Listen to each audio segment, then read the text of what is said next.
चलिए तो अभी क्या करते हैं, अभी आज की क्लास में हम लोग ये देखते हैं weak law of large number and central limit theorem. ठीक है, ये दोनों देखते हैं। फिर सिंपल लीनियर रिग्रेशन अगर टाइम रहा तो करेंगे, तो एक प्रॉपर एक क्लास में, कल की क्लास कल भी है ना, तो कल प्रॉपर एक क्लास में सिंपल लीनियर रिग्रेशन ही करेंगे। तो अभी आज ये दोनों देखते हैं, weak law of large number and central limit theorem. बाकी चीजें हमने कर दी है, बस इसमें यही बचा है। अब प्रॉब्लम्स आप लोग प्रैक्टिस कर सकते हो, जिन्होंने अगर कल वाली टॉपिक या जो टॉपिक्स हम कर चुके हैं, अगर किसी ने प्रॉब्लम प्रैक्टिस किया है, डाउट्स है, या तो अभी पूछ लो या एंड में पूछ लो, पूछ सकते हो, कोई दिक्कत नहीं है।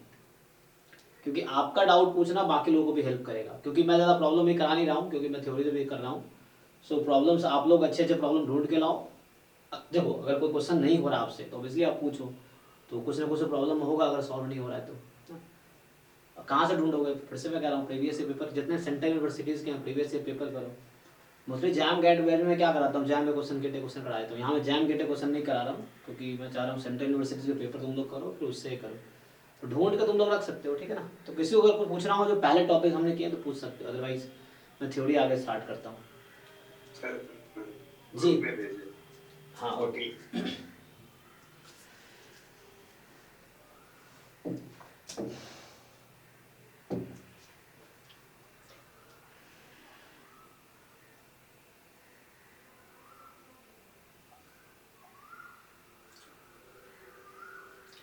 ये कह रहा है कि let x be a random variable having continuous CDF। ठीक है, what is the CDF of y? ये ट्रांसफॉर्मेशन का क्वेश्चन है। देखो तो ये ग्रुप में जो भेजा है इन्होंने 14 नंबर क्वेश्चन है। सो x कोई रैंडम वेरिएबल है जिसका CDF fx है। ओके, तो y बराबर है मैक्सिमम ऑफ 0, -x। तो पहले तो इसको डिफाइन करो, पहले क्या करो आप इसको डिफाइन करो। ठीक, सो बताओ इसकी वैल्यू 0 कब होगी और -x कब होगी?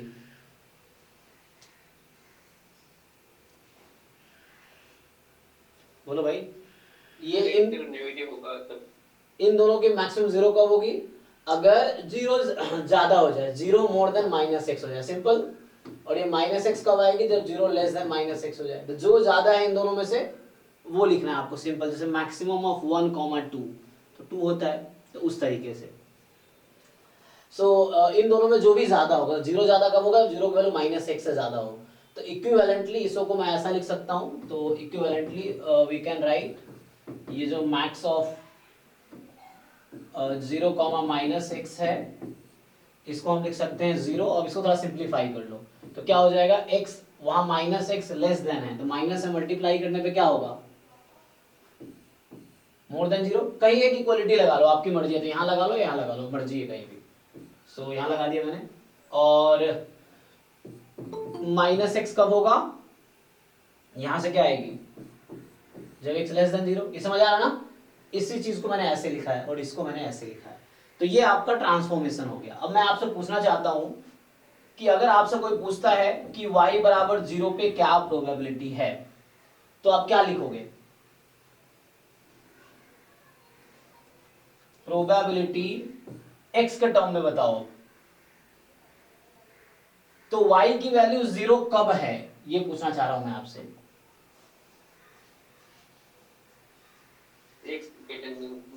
Yes, so y is equal to 0 का मीनिंग होगा x more than equal to 0। इसका ये मतलब हुआ।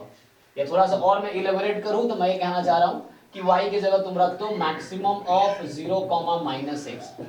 दिस इज 0, ये कहना चाह रहा हूं। y की जगह मैंने रख दिया, जो आपको y क्वेश्चन में डिफाइन कर रखा है वो मैंने रख दिया। ठीक है, तो मैक्सिमम ऑफ 0, -x 0 है। और इसका मतलब होगा, आप देखो ये मैक्सिमम, ये 0 कब है? जब x more than equal to 0 होगा, तभी तो -x नेगेटिव हो जाएगा, तो 0 मैक्सिमम हो गया।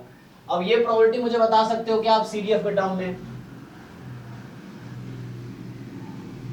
1 - f(x)। हाँ, चूंकि ये कॉन्टिन्यूअस है तो इक्वलिटी से फर्क नहीं पड़ेगा, तो इसने कॉन्टिन्यूअस बोला है ना, तो 1 - 0 पे CDF एट 0। अब इसने कुछ आगे बोला नहीं है कि फंक्शन कैसे डिफाइन है। x रैंडम वेरिएबल है जिसका CDF fx है, आगे कुछ नहीं बोला, सपोर्ट किया है इस तरह से, तो इतना छोड़ देते हैं। अब मुझे ये बताओ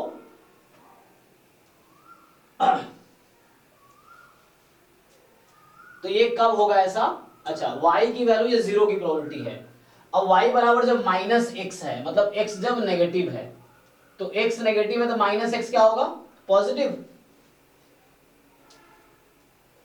सो अगर मैं आपसे पूछ लूं कि y की वैल्यू नेगेटिव होने की क्या प्रोबेबिलिटी है?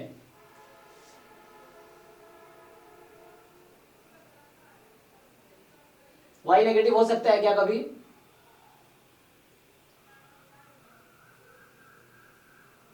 हाँ ना बोलो भाई। हाँ सर, हो सकता है। यस सर, हो सकता कब होगा? y की वैल्यू नेगेटिव कब होगी? x की क्या वैल्यू होगी? मेरे भाई जब x लेस देन 0 है पॉजिटिव हो जाए तो y की वैल्यू क्या है? -x। और जब आप कह रहे हो x लेस देन 0 है तो -x तो पॉजिटिव हो जाएगा, तो y तो पॉजिटिव हो गया।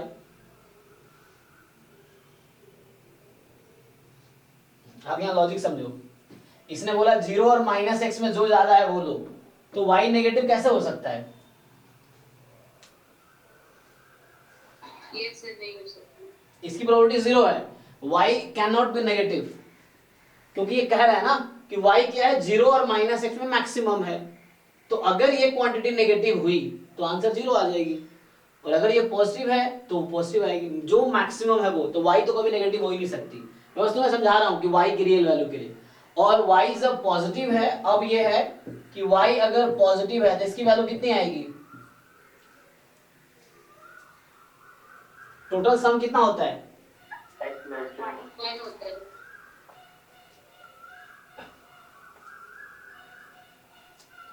सर 1 - 1 मैंने देखो x 0 हो जाएगा सर। नहीं, यहां तो आएगा f ऑफ x 0। यस, ये तो ऐसे मुझे यहां से भी दिख रहा है, दिख रहा है कि नहीं? क्योंकि होता क्या है, y 0 हो या पॉजिटिव हो या नेगेटिव, इन तीनों को ऐड करने में प्रोबेबिलिटी कितनी आनी चाहिए? 1, क्योंकि पूरा सैंपल स्पेस हो गया। तो 1 कब आएगी? जब ये होगा। Okay, this is fine, but मुझे क्या निकालना था? क्वेश्चन ये था, पूछा क्या था? Right the CDF of y। Okay, तो मैं CDF पे आता हूं जरा। मुझे लिखना है y का CDF।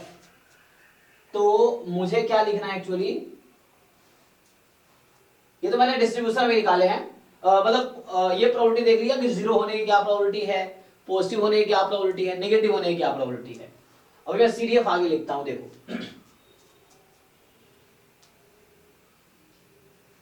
ठीक है ना? और ऐसे मैक्सिमम दोनों का मोर देन 0 कब होगा? जब -x है ना, x नेगेटिव होगा, ये ना। देखो ऐसे भी तुम सोच सकते हो, इसको मैं थोड़ा सा अगर वो करके लिखा होता कि मैक्सिमम जो है 0 और -x का मोर देन 0 कब होगा। तो इसका क्या मतलब है? अब चूंकि मैं बोल रहा हूं ये पॉजिटिव आना चाहिए, तो 0 तो आ नहीं सकती है, तो क्या आएगी आंसर?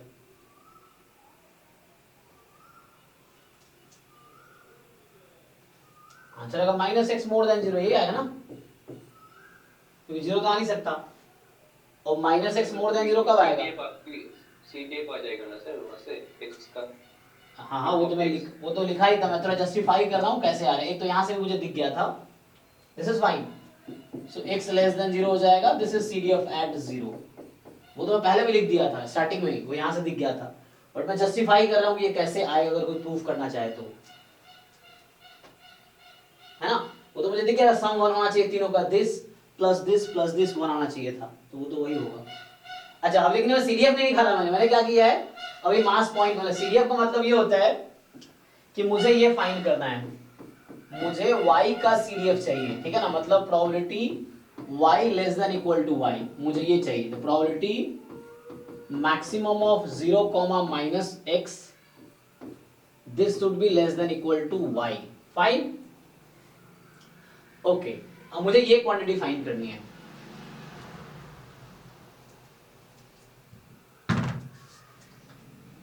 अब आपको इसको x के टर्म में लिखना पड़ेगा ना।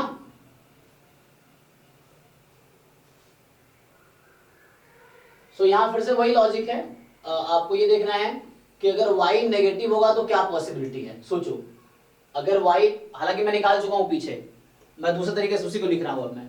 अगर y कोई नेगेटिव है, फॉर एग्जांपल y की वैल्यू -1 है मान लो, so maximum of 0 comma this less than -1, ऐसा हो सकता है क्या?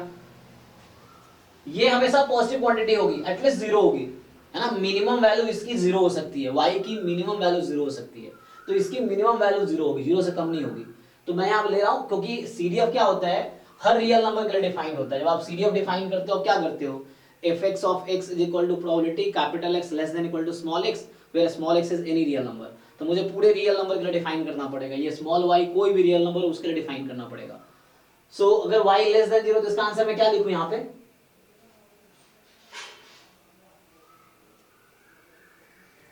क्वेश्चन समझ आ रहा है आपको? यहाँ पे 0 से आ जाएगा, मतलब यहाँ पे मैं क्या लिखूं? f(x) 0 से नहीं नहीं, f(x) 0 कैसे हो जाएगा? मैं बोल रहा हूँ दिस क्वांटिटी शुड बी 0, मतलब तो सर जो मैक्स आएगा सर 0 और -s के बिटवीन सर, तो 0 आ जाएगा सर। मतलब प्रोबेबिलिटी तुम क्या बता रहे हो? देखो मैंने अज्यूम किया y नेगेटिव है, फॉर एग्जांपल y तुम्हारा -1 है। अभी जब तुम्हें कुछ समझ आ रहा है एक फिक्स नंबर लेके देख लो, तुम स्मॉल y को -1 रखो, तो यहां तुम क्या कह रहे हो, 0 होना चाहिए, 0 रखूं? हाँ सर 0। हाँ ये तो करेक्ट है, लेकिन कितने लोगों को समझ आया 0 क्यों हो रहा है? जिनको थोड़ी बहुत आंख खुली रही थी, यहाँ भी तुम देख सकते हो कि जब y लेस देन 0 प्रोबेबिलिटी 0 है, ठीक है ना। सो एनीवे तुम यहां से ऑब्जर्व करके देखो कि स्मॉल y, देखो स्मॉल y कोई फिक्स रियल नंबर होगा, तो यहां बोल रहा हूं y कुछ भी लेस देन 0 फिक्स्ड है, मान लो -1 तुम रख के देख लो, तो maximum of 0 -x less than equal to -1 कब होगा? ये नेगेटिव तो हो ही नहीं सकता ना, दिस इज नॉट पॉसिबल, क्योंकि इसकी मिनिमम वैल्यू 0 होगी। अगर ये क्वांटिटी तुम्हें लगता है नेगेटिव हो जाएगी तो आंसर 0 आ जाएगा, और ये पॉजिटिव है ना। अगर ये सॉरी ये क्वांटिटी अगर मुझे मैक्सिमम चाहिए, अगर ये नेगेटिव हुआ तो आंसर 0 आ जाएगा, और ये पॉजिटिव हुआ तो वही आएगा। तो पॉजिटिव लेस देन -1 कैसे होगा? ये अभी भी लोगों को समझ आया कि नहीं है, मुझे ये बताओ। ये 0 ओके है? एटलीस्ट वो जिनका डाउट है उनको सिर्फ क्लियर होना चाहिए। देखो ये क्वेश्चन थोड़ा सा थ्योरम टाइप का है एक्चुअली, इसको थोड़ा एग्जाम में एंट्रेंस में बनाया जा सकता है। क्या करेगा, तुम्हें बोला था कि बोल देगा x इज, मान लो फॉर एग्जांपल मैं दे दूं तुम्हें यूनिफॉर्म 0.5 है या 0,2 है, उस केस में तुमसे पूछ लेगा बताओ मैक्सिमम ऑफ 0, -x का CDF क्या है। एनीवे दूसरा पॉइंट है, जब y की value more than equal to 0 है, या अगर y एग्जैक्टली 0, तुमने अगर ये देखा ही है कि y अगर एग्जैक्टली 0, मैं इस तरह से लिख देता हूं, अगर अभी y अगर एग्जैक्टली 0 है तो क्या होगा बताओ मुझे।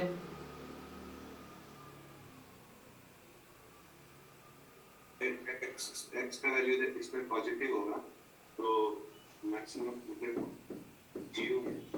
देखो ये सब मैथमेटिकल स्किल है, मैं y को 0 रख रहा हूं। अब मैक्सिमम ऑफ 0 का मतलब लेस देन इक्वल टू 0, तो इन दोनों का मैक्सिमम लेना है मुझे हमेशा।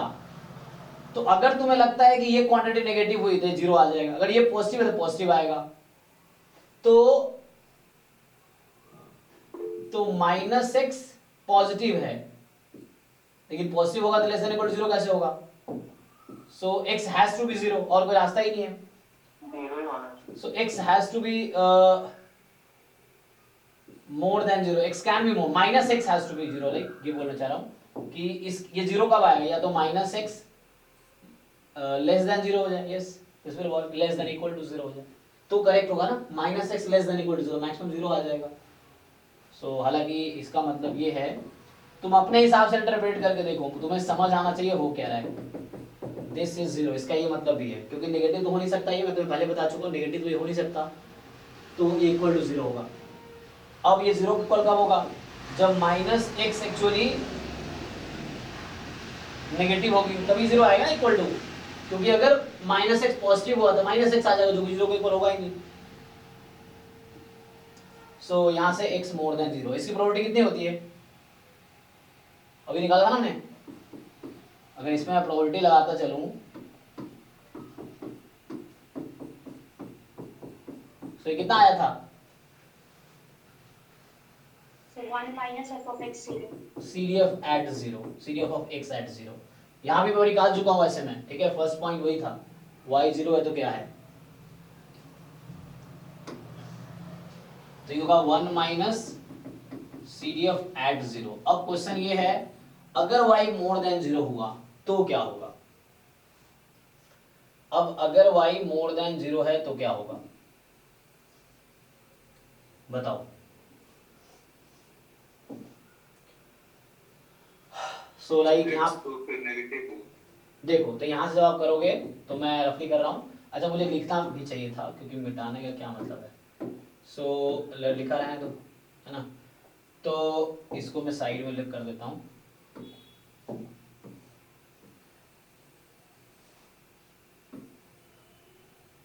चलो ओके, तो ये तो जीरो वाले केस के लिए था। लेस देन के लिए पहले देख लिया तुम, नहीं हो सकता। अब क्या है, ये वाला केस देख रहा हूँ जब y मोर देन 0 है, ठीक है। तो यहाँ जब y मोर देन 0, फॉर एग्जांपल अभी के लिए मान लो y को 1 ले लेता हूँ, सोचो जरा क्या होगा।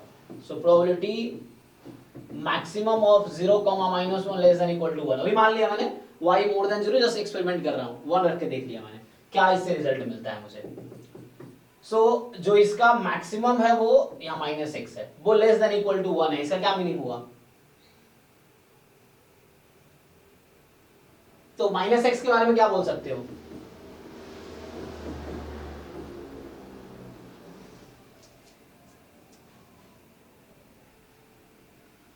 चेक करो। Maybe more than equal to 0, you can take C.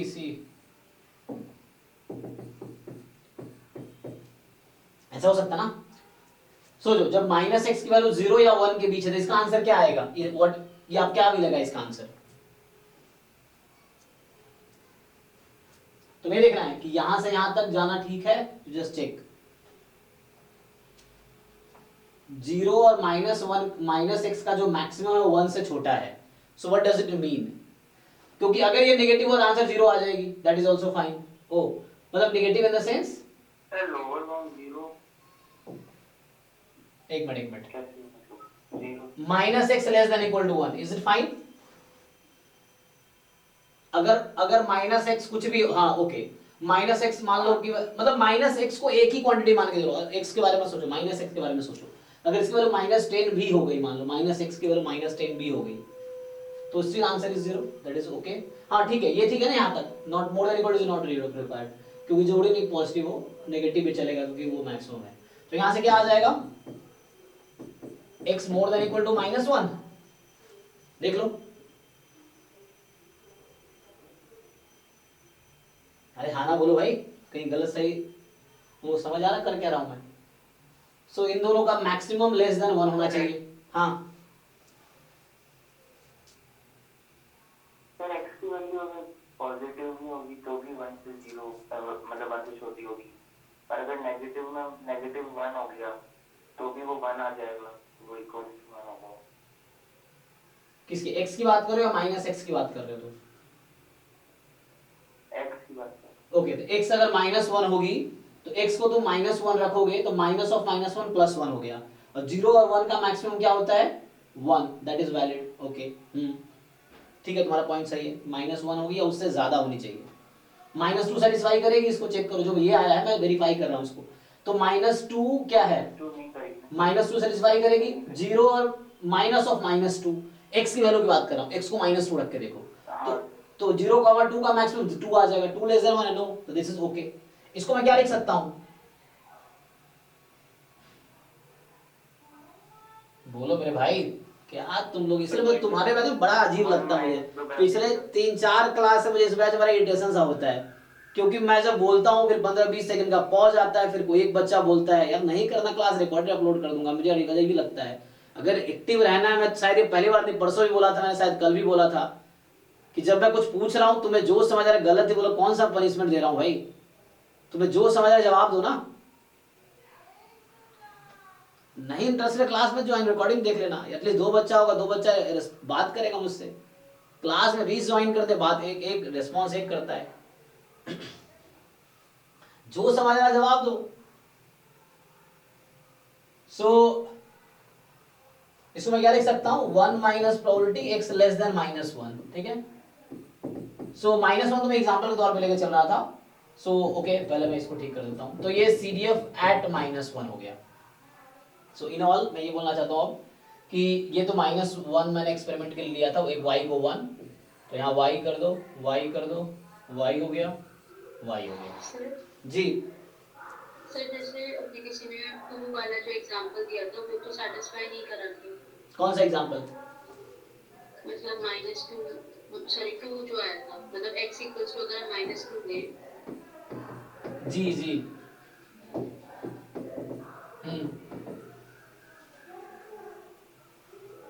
Okay, तो माइनस, यही तो मैं कह रहा हूं, यहाँ पे क्या -2 इसको सेटिस्फाई कर रहा है?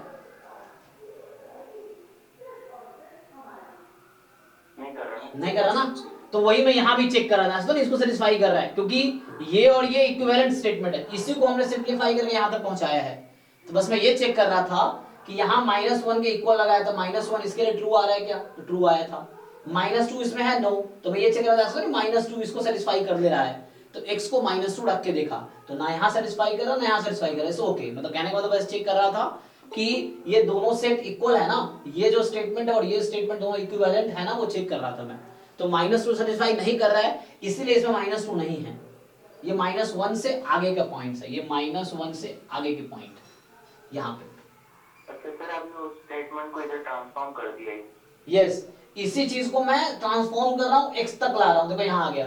तो 1 तो मेरा एग्जांपल था, मैंने y को फिक्स किया था 1, अब मैं y कुछ भी ले सकता हूँ, वो तो मैं देखने के लिए y 1 लिया था, मैं ये कह रहा हूँ। अब ये इस तरीके से, तो मेरा आंसर क्या है, यहाँ पे आंसर आया 1 minus CDF at -y।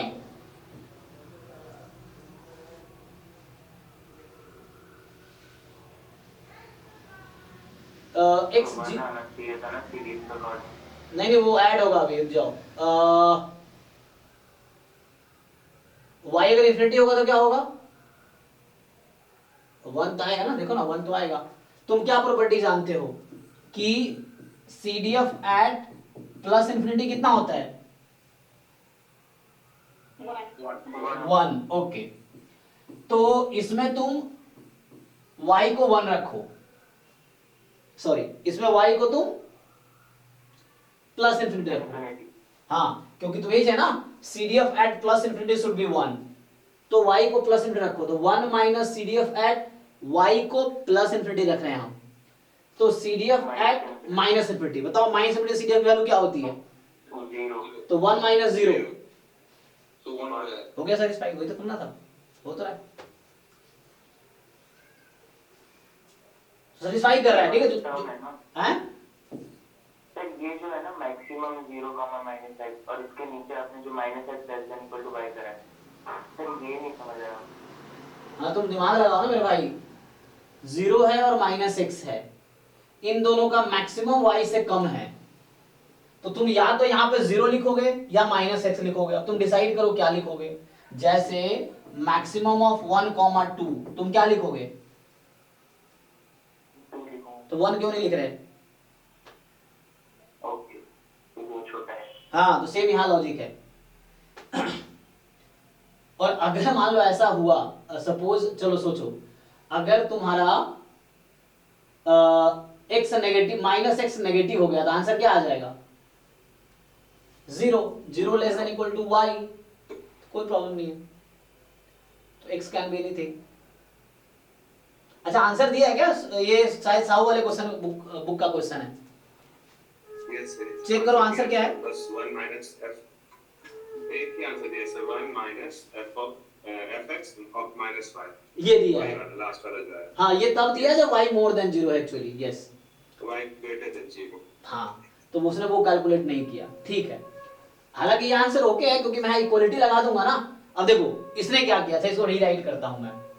So actually इसने क्या किया, दोनों को कंबाइन भी कर सकते हो तुम, यहाँ इक्वलिटी में लगा दूंगा, तो जब y को तुमने 0 ले लिया तो दोनों इक्वल नहीं हो गया। सोचो y इक्वल टू 0 रखता हूं मैं, तो दोनों इक्वल हो गया कि नहीं, ठीक है ना। तो इसीलिए मैंने अलग अलग लिखा है, तुम एक साथ भी लिख सकते हो, इक्वलिटी लगा दी, हाँ इसको इसके साथ ही लिख दो, कहने का ये मतलब है। Okay this is fine. हाँ पूछो, कुछ पूछ रहे हो।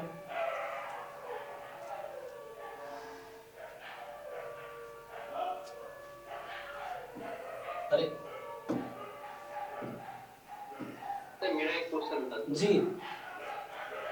2 क्वेश्चन दिया। अच्छा देखो इस क्वेश्चन में थोड़ा सा मैं अगर चेंज करूं इसी क्वेश्चन को, अब मैं ऐसा लिख दूं तुम्हारे साथ कि क्वेश्चन है इफ x इज, कोई भी डिस्ट्रीब्यूशन ले लो, मान लो मैं कोई डिस्ट्रीब्यूशन ले लेता हूं, for example if x is exponential with mean 1 या एक्सपोनेंशियल विथ मीन लैम्डा, मान लो ऐसा है जहां लैम्डा मोर देन 0 होगा ऑब्वियसली, एंड देखो एग्जाम में तुमसे ऐसे पूछ लेगा y is maximum of 0, -x, तो पूछेगा फाइंड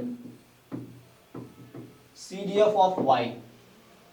तो अब क्या करना, जो सॉल्यूशन आया था उसी में फिट कर देना। हालांकि मैंने प्रूफ किया, तो मेरे पास जो y का CDF आया वो कुछ इस तरह से आया, 0 when y is less than 0, 1 minus fy of minus नहीं fx of minus y when y is more than equal to, मैं दोनों को कंबाइन कर दिया, देखो इन दोनों को कंबाइन कर दिया, एक साथ लिख दिया, तो y more than equal to 0 ये हो गया। ठीक, तो इसके हिसाब से क्या आंसर आएगा, 0 when, अच्छा मैं तो एक्सपोनेंशियल ले लिया, एक्सपोनेंशियल में सपोर्ट क्या होता है, मोर देन 0 ही होता है x की वैल्यू, तो कोई दिक्कत नहीं, यहाँ से आंसर क्या आ जाएगा, y लेस देन 0 और CDF of x at -y, तो जो x का CDF है, चूंकि मैंने एक्सपोनेंशियल विद मीन म्यू लिया, लैम्डा लिया है, तो PDF होगा दिस और CDF होगा 1 - e की पावर -x बाई लैम्डा। ठीक है, सो ये तो x का CDF है जब आपका x ये डिस्ट्रीब्यूशन फॉलो कर रहा है, तो ठीक है ना, तो इसको यहाँ पुट कर दो, क्या हो जाएगा, हाँ तो e की पावर आ जाएगा आपका y अपॉन लैम्डा, है ना, सो e की power y upon lambda when y is more than equal to 0। अब y को इन्फिनिटी रख के देखो, एक मिनट, तो इन्फिनिटी रखो तो क्या आएगा, इन्फिनिटी अपॉन लैम्डा, ये माइनस है ना यहाँ पे, 1 आएगा, 1 आएगा, कैसे बनाएगा, 1 नहीं आएगा सर, सॉरी सर। हाँ वही तो यहाँ तो ठीक था, अगर y को मैं प्लस इन्फिनिटी रख रहा हूँ, अच्छा ओके, तो ये 0 पे, एक्चुअली इसकी वैल्यू 0 पे, जो सपोर्ट मैंने लिया था ना वो 0 के लिए था, मतलब 0 से इन्फिनिटी के लिए था ना वो, मतलब x का सपोर्ट 0 से स्टार्ट होता है, तो 0 पे रखोगे f0 0 होता है, y को 0 रखोगे दिस 0 इज 0, ओके, तो 1, यहाँ 0 से स्टार्ट होता है y इसका एक्चुअली। हाँ प्रॉब्लम पता है क्या हुआ है, ये क्वेश्चन थोड़ा सा इनवैलिड सा होगा क्योंकि मुझे ऐसा क्वेश्चन लेना पड़ेगा जहां सपोर्ट रियल नंबर है, यहाँ सपोर्ट क्या है, स्ट्रिक्टली मोर देन 0 है, तो वो 0 वाला केस ही आउट हो जाएगा। हाँ कुछ नॉर्मल या कुछ ऐसा ले लो, कोई दिक्कत नहीं है। तो देखो इसे प्रॉब्लम कहाँ मैं बता देता हूँ, जो मैक्सिमम ऑफ 0, -x है ना, तो यहाँ हमेशा 0 ही आएगा इस, हाँ ओनली 0 आएगा सर, मतलब एग्जैक्टली, 0 फाइंड करना। हाँ इसमें क्या है, एग्जैक्टली 0 ही आ जाएगा और कोई पॉसिबिलिटी है ही नहीं, क्योंकि मुझे पता है x पॉजिटिव है तो -x नेगेटिव है, तो यहाँ इसी की प्रोबेबिलिटी 1 आ जाएगी, इसकी 1 आ जाएगी प्रोबेबिलिटी। तो इसलिए ये क्वेश्चन, मतलब ये क्वेश्चन जो मैंने बनाए हैं, ये क्वेश्चन ही गलत फ्रेम कर दिया मैंने, क्यों, क्योंकि यहाँ पे जो पूरा सपोर्ट है उस सपोर्ट के करस्पॉन्डिंग y की एक ही वैल्यू आएगी, वो 0 आएगी, दूसरी वैल्यू आएगी ही नहीं, तो मुझे वैसा क्वेश्चन, ये मैंने बनाया ना क्वेश्चन, इसलिए गलत हो गया। तो जैसे क्वेश्चन जब फ्रेम होगा तो वो कंडीशंस को ध्यान रखा जाता है, तो यहाँ पे क्या है कि वैसा क्वेश्चन होगा जिसका सपोर्ट रियल नंबर है, तब वो सेटिस्फाई करेगा। मैंने जो क्वेश्चन लिया सपोर्ट पॉजिटिव रियल नंबर था, x मोर देन 0, तो वो वैल्यू 0 के, y की वैल्यू हर केस में 0 ही आएगी और कुछ आएगी ही नहीं, तो ऊपर फिर कुछ जो क्वेश्चन मैंने लिखा था उसका आंसर ये हो जाएगा, तो उस मुझे ऐसा सोचना पड़ेगा उसको, तो y 0 ही होगी, तो इसका CDF जब लिखोगे, जो क्वेश्चन मैंने लिखे थे तो 0 1 इस तरीके से वो हो गया, तो वो हो गया, ये क्या डीजेनरेट हो गया एक्चुअली, समझ पा रहे क्यों, क्योंकि इसमें क्या है, मैंने कहा था x एक्सपोनेंशियल लैम्डा म्यू बराबर लैम्डा है, तो एक्चुअली यहाँ मुझे पता है कि x मोर देन 0 है, तो y तुम्हारा है मैक्सिमम ऑफ 0, -x, अब सिंपली -x तो नेगेटिव हो गया ना तुम्हारा, तो इन दोनों का मैक्सिमम हमेशा 0 होगा for all x more then 0, चाहे x कुछ भी हो, क्योंकि तुम्हारा सपोर्ट ये है तो इसकी प्रोबेबिलिटी 1 हो जाएगी, तो ये का आंसर हो जाएगा उस क्वेश्चन में। तो ये क्वेश्चन फ्रेम करने के लिए वो ऐसा क्वेश्चन देगा जिसमें सपोर्ट पूरा रियल नंबर हो, फॉर एग्जांपल नॉर्मल हो गया, इस तरह के जहाँ पे सपोर्ट रियल नंबर। एनीवे मैं अगले डाउट पे आता हूँ। तो इस तरह एक्सपेरिमेंट करने में कई बार गलत हो जाता है। तो वो पेज दिखा दीजिए ना जहाँ पर आप सॉल्व करें। कौन सा? इससे पहले जो डाउट सॉल्व करें। ये हाँ। हाँ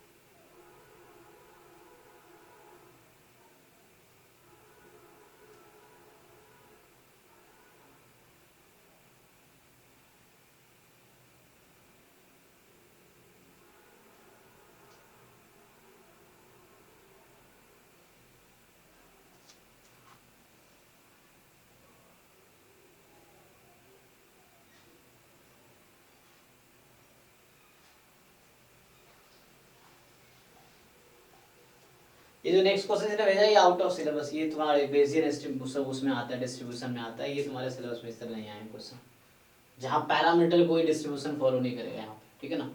ये क्या है, बर्नौली पी है जहाँ पी भी डिस्ट्रीब्यूशन फॉलो कर रहा है। पी हम लोग जो पैरामीटर कंसीडर कर रहे हैं डिस्ट्रीब्यूशन वो एक कांस्टेंट है। फॉर एग्जांपल एक्सपोनेंशियल लैम्डा मैंने लिया था, तो lambda is a constant not a distribution, random variable. तो जो भी हम पैरामीटर ले रहे हैं नॉर्मल में म्यू और सिग्मा स्क्वायर लेते हैं, तो mu and sigma square are constant not random variable. तो यहाँ इसने पी को रैंडम वेरिएबल बना दिया है। तो ये सब आपके सिलेबस में इस तरह के क्वेश्चन नहीं आएंगे।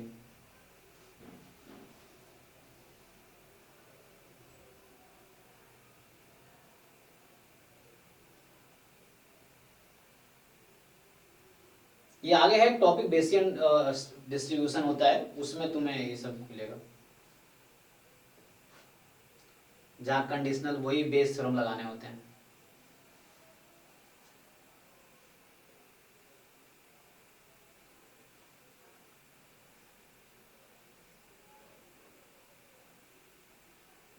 ठीक है आगे बढ़ता हूँ, चलो देखो। कॉची का जो जब एक्सपेक्टेशन निकालते हैं कॉची डिस्ट्रीब्यूशन से, तो उसमें expectation of mod x exist नहीं करता है, तो उसका एक्सपेक्टेशन जो एग्जिस्ट करेगा तो सर वही आ नहीं रहा था जो expectation of mod x. Actually expectation का जो एक्चुअल डेफिनेशन है वो ये है, जब आप उस सेंस में जाएंगे एक्सपेक्टेशंस, तो ये सब ऐसे क्वेश्चन इंटरव्यू में पूछते हैं। जैसे क्या होगा कि हम लोग सीधा सीधा लिख देते हैं EX, उसमें ये होता है कि if integral mod x into fx of x dx this is finite, अगर ये इंटीग्रल फाइनाइट है then e of x is defined as integral x fx dx, ये इसका डेफिनेशन है। तो ये डिफाइंड तब है, सो रिमार्क ये है ex exist if and only if e of mod x exist। ठीक, तो इक्वल नहीं होगा, जरूरी इक्वल होगा, बस एग्जिस्टेंस की बात कर रहा है। तो ये क्वांटिटी फाइनाइट होगी तभी तुम डिफाइन कर सकते हो। जो आप कॉची का एग्जांपल दे रहे हो तो उसमें क्या होता है, कॉची डिस्ट्रीब्यूशन में x अगर स्टैंडर्ड कॉची है, मान लो कि PDF ऑफ x है 1/1 plus x square, x is real number, ठीक है ना। मतलब ये मैं स्टैंडर्ड लिख दिया, ठीक है ना, ये स्टैंडर्ड कॉची। हाँ, थीटा को 0 और म्यू को 1 अगर थीटा म्यू के टर्म में लिखा है तो ये है। तो यहाँ आप अगर EX निकालोगे 0 आ जाएगा, बट जो ये क्वांटिटी आप फाइंड करोगे mod x into fx of x, ये प्लस इन्फिनिटी आएगी। तो इसीलिए ये लिखना गलत है। क्यों गलत है? क्योंकि डायरेक्टली अगर आप ये कैलकुलेट कर लिए तो आपका आंसर 0 आएगा, लेकिन आपको ध्यान ये रखना पड़ेगा क्या ये फाइनाइट है। सो ये डिस्क्रीट में भी होता है, डिस्क्रीट में यहाँ समेशन होगा इंटीग्रेशन की जगह, ये कॉन्टिन्यूअस रैंडम वेरिएबल लिखा है, डिस्क्रीट में अगर जाओगे तो समेशन होगा। तो अगर ये क्वांटिटी फाइनाइट है, वो सीरीज या इंटीग्रल फाइनाइट है, in that case you can define, otherwise defined ही नहीं है, तो इसीलिए एग्जिस्ट नहीं करता है मीन। ठीक है, तो आपका समझ आया जो आपने पूछा, आपका डाउट? यस। हाँ, ये वो थीटा, उसमें थीटा प्लस है नीचे 1 प्लस एक्स माइनस थीटा का होल स्क्वायर, उसको अरे! सॉल्व कर रहे थे तो वो सॉल्व नहीं हुआ। कोई दिक्कत नहीं है, वो होगा ऐसा म्यू अपॉन क्या होता है pi 1 upon mu square plus x minus theta whole square, ये होता है, चेक कर लो एक बारी। हाँ सर। तो ये है ना, तो x इज कॉसी, क्या लिखना चाहोगे, म्यू 0 1 होता है ना, तो थीटा कॉमा ये लिख लो, तो ये हो गया ये कॉसी। और स्टैंडर्ड कॉसी में क्या होता है, जो मैंने वहां लिखा है उसमें थीटा को मैंने 0 रख दिया और म्यू को 1 रख दिया, तो ये स्टैंडर्ड कॉसी। जैसे नॉर्मल में होता है म्यू सिग्मा स्क्वायर, तो म्यू को तुम लोग 0 सिग्मा स्क्वायर को 1 रख देते हो, तो स्टैंडर्ड नॉर्मल हो जाता है, सेम यहाँ पे भी है। तो तुम क्या इसका मीन निकाल रहे थे? यस, म्यू 1 था उसमें, उसका म्यू 1 था और थीटा वेरिएबल थीटा था। हाँ कोई दिक्कत नहीं, ये जनरल है, इसका भी मीन एग्जिस्ट नहीं करेगा, सेम लॉजिक इसका भी है। तुम ये क्वांटिटी फाइंड करो, it will not exist, same logic से हो जाएगा। इसका स्पेशल केस है ये, तुमने देखा एक, ये जनरल फॉर्म है, two variable 2 parameter quasi distribution, mu को 1 रख दिया तो 1 पैरामीटर हो गया, दोनों को आपने म्यू को 0 सॉरी थीटा को 0 म्यू को 1, तो स्टैंडर्ड विदाउट पैरामीटर हो गया। और एक क्वेश्चन ग्रुप में सेंड किया सर जी, यहाँ पर तो आंसर तो 1 आएगा सर, तो मान लीजिए सर मैं अलग अलग करके निकाल लेंगे सर, जब probability x equal to y sir, तो कैसे निकालेंगे सर? तो अलग पॉइंट पे इक्वल करो, क्या दिक्कत है? तो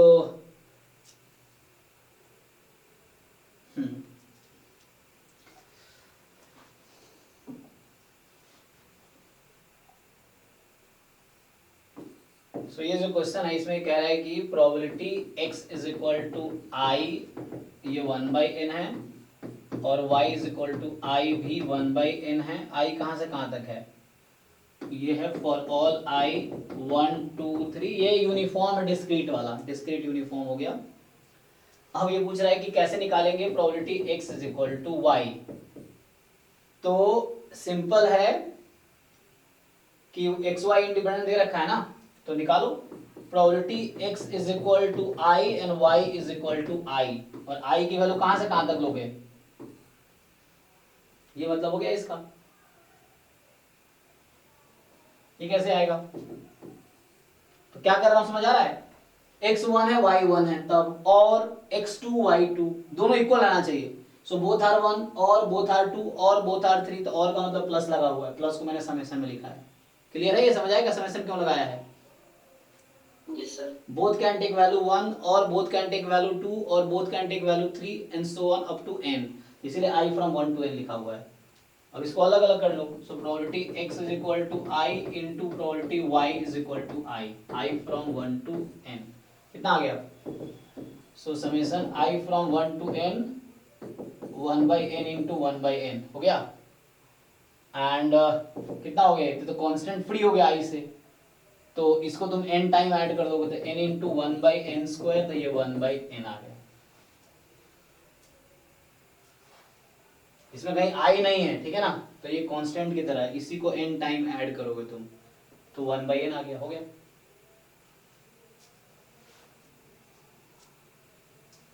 ठीक है, किसका डाउट था ये, समझ आया भाई?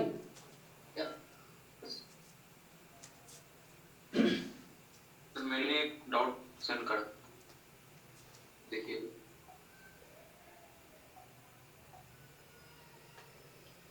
एक तो लिखे हुए क्वेश्चन बहुत कम भरोसा होता है, मुझे जैम का आया हुआ क्वेश्चन है, जैम 2005 में आया हुआ था शायद, तो जैम का भी क्वेश्चन तुम उसमें रिवाइज कर सकते हो, रिवाइज से प्रैक्टिस पर्पस के लिए। तो क्या दिक्कत है इसमें, ट्रांसफॉर्मेशन कल तो बताया था मैंने x स्क्वायर का। हाँ बट ये y का रेंज 0 से 1 आ रहा है, तो और एक 1 से 4 आ रहा है, तो मेरा y का PDF निकाला 2/9 into y to the power -7। लेकिन ये थोड़ा सा अलग क्वेश्चन अच्छा है, ठीक है ना, this is good question, because आसान कब रहता है जब -1 से 1 में होता या -2 से 2 में होता। अब इसने थोड़ा सा घुमा दिया, इसको -1 से 2 कर दिया। अगर -1 से 1 में होता, कल तुम्हें वो तरीका बताया था ना जो मैं बता रहा था कल कि लाइक 2 पार्ट में कर लो, लेकिन यहाँ पे दिक्कत ये है कि सिमेट्रिक नहीं है। यहाँ -1 मान लो ये 1, सो जैसे मान लो ये यहाँ पे 1 और यहाँ पे 2, तो ये रेंज है, ये वाला रेंज नहीं, this is not the part of range. ये वाला पोर्शन है तुम्हारा रेंज में, मतलब मैं समझाने के लिए बोल रहा हूँ। और ये वाला मतलब यहाँ से यहाँ तक कहने का मतलब मेरा ये है। सो ये रेंज का पार्ट है, just this is a part of range, x इतना ही है। हाँ तो ठीक है, ट्राई करो। तो यहाँ फॉर्मूला नहीं लगा सकते क्योंकि तुम देख रहे हो यहाँ डिक्रीजिंग है, फिर यहाँ इंक्रीजिंग है, तो तुम्हें फिर पार्ट पार्ट करना पड़ेगा। तो एक पार्ट में इसका इस पे अलग करो, फिर इस पे अलग करो, फिर इस पे अलग करो, ऐसे करना पड़ेगा 3 पार्ट में। सो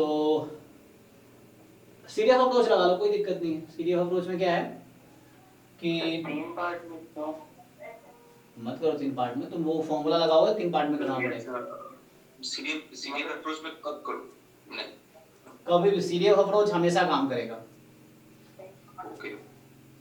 मतलब सर ये 2 पार्ट में नहीं होगा क्या? -1 से 0 और 0 से 2? हो जाएगा, लेकिन वो फॉर्मूला फिर वहां पे वैसा होना चाहिए कि सेम आंसर देने चाहिए। ये तो आंसर 0 से 1 ही देगा और ये तुम्हारा 0 से 2 देगा, ये रीजन। तो ऐसा होना चाहिए कि दोनों जो पार्ट है, 4 हो गया ना? हाँ सॉरी यहाँ पे 4, हाँ ठीक है। तो 0 से 4 आंसर देगा ये, क्योंकि ये x स्क्वायर का ग्राफ है ना। सो y बराबर x स्क्वायर है, यस यस। तो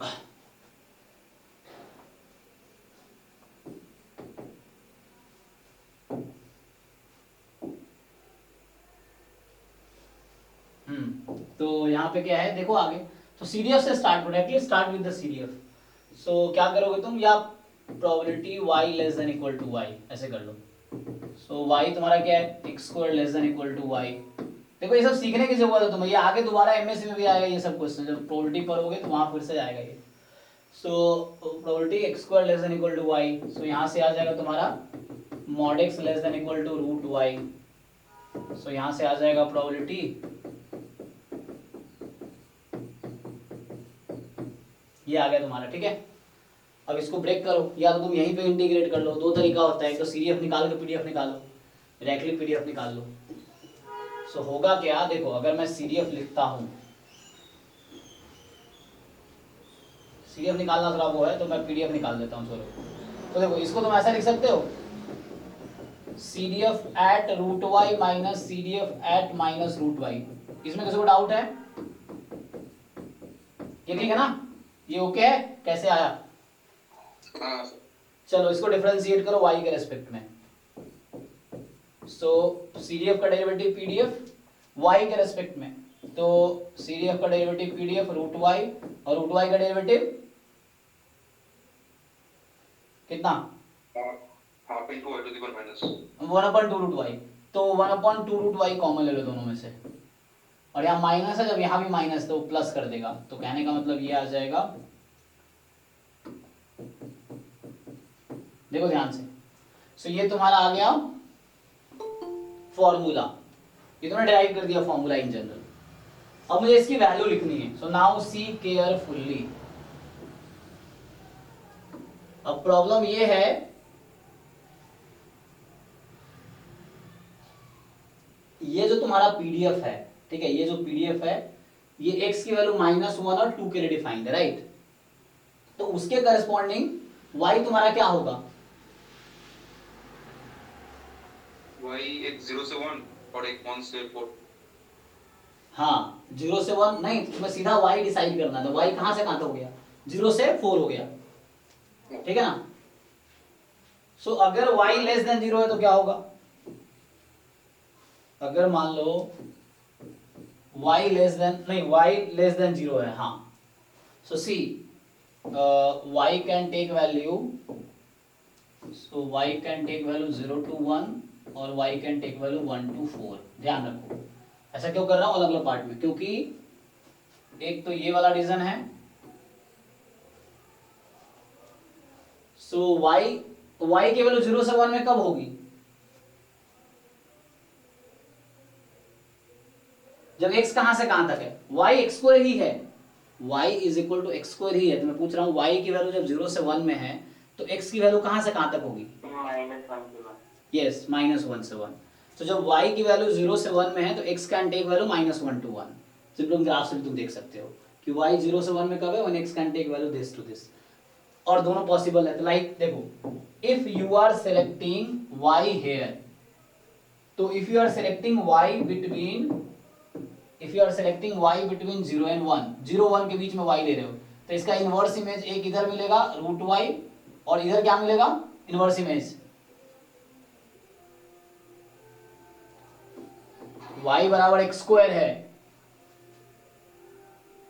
नहीं समझे नहीं तू, y बराबर एक्स स्क्वायर एक फंक्शन है, तो इनवर्स फंक्शन तुमने सीखा होगा ना, इनवर्स फंक्शन निकालना, f inverse y, f x is equal to y है, sorry f x is equal to x square है, तो उसका इनवर्स इमेज क्या होगा? Inverse function of f x. √y। हाँ, एक √y और दूसरा क्या होगा? -2। -√y। So this point is -√y। ये यहाँ सिंपली x देख सकते हो तुम। तो यहाँ ये इंटरवल मैं ले सकता हूँ, पूरा interval, I can take interval -√y to +√y, I have no problem. y जब 0 से 1 में है तो I can consider whole interval -√y to +√y। वो यहाँ भी था, वही इंटरवल यहाँ भी है। प्रॉब्लम पता है कब आएगी? जब तुम्हारा अगर y सोचो यहाँ पे है, सो इसका भी एक इधर √y बनेगा उस y के लिए, और इधर -√y बनेगा, क्योंकि because you are taking 1 to 4 के बीच में। सो क्या ये इंटरवल काउंट होगा? ये पूरा इंटरवल तुम ले सकते हो? मैं सेकंड केस की बात कर रहा हूँ, जब y की वैल्यू 1 से 4 में है, जब y की वैल्यू 1 से 4 में है, जब y तुम्हारा 1 से 4 में है, तो वैसे x की वैल्यू क्या आ जाएगी? -2 से +2 मिलेगा वैसे, लेकिन हमारा जो सपोर्ट है वो -2 से -1 को इंक्लूड नहीं करता है, तो मुझे उसको इग्नोर करके चलना पड़ेगा। सो -√y is not in that case. देखो मैं लिख के बताता हूँ। सो एफ एक्स तुम्हारा है 2/9 x + 1, तो इसकी वैल्यू लिख के बताओ मुझे, इसको मैं क्या लिखूं?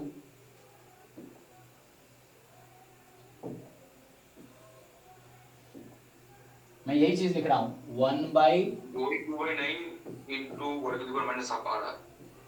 रुक जाओ, 2/9 √y + 1, ये किसकी वैल्यू लिख दिया मैंने? इसकी वैल्यू, आगे प्लस, बोल रहा हूँ 0 से 1 तक fy का pdf आ रहा है 2/9 into y to the power -half। रुक जाओ, मैं वेरीफाई, बाकी लोग उठे हैं, रुक जाओ। सो 2/9, और यहाँ पे क्या लिखूंगा मैं?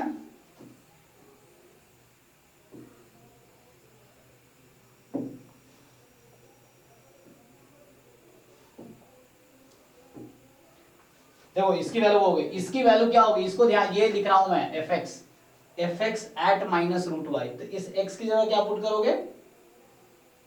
-√y। तो ये हो जाएगा -√y + 1। फाइन।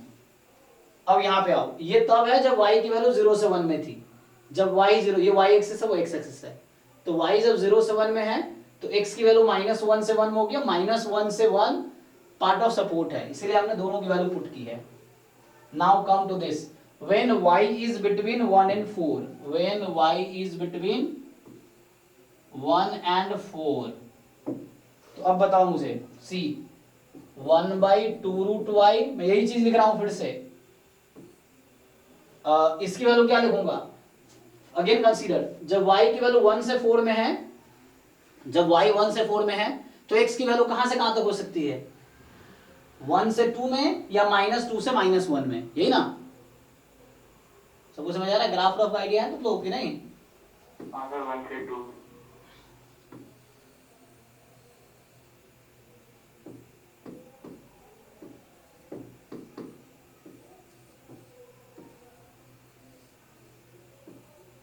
ठीक, ये कौन सा पॉइंट है? ये कौन सा पॉइंट है?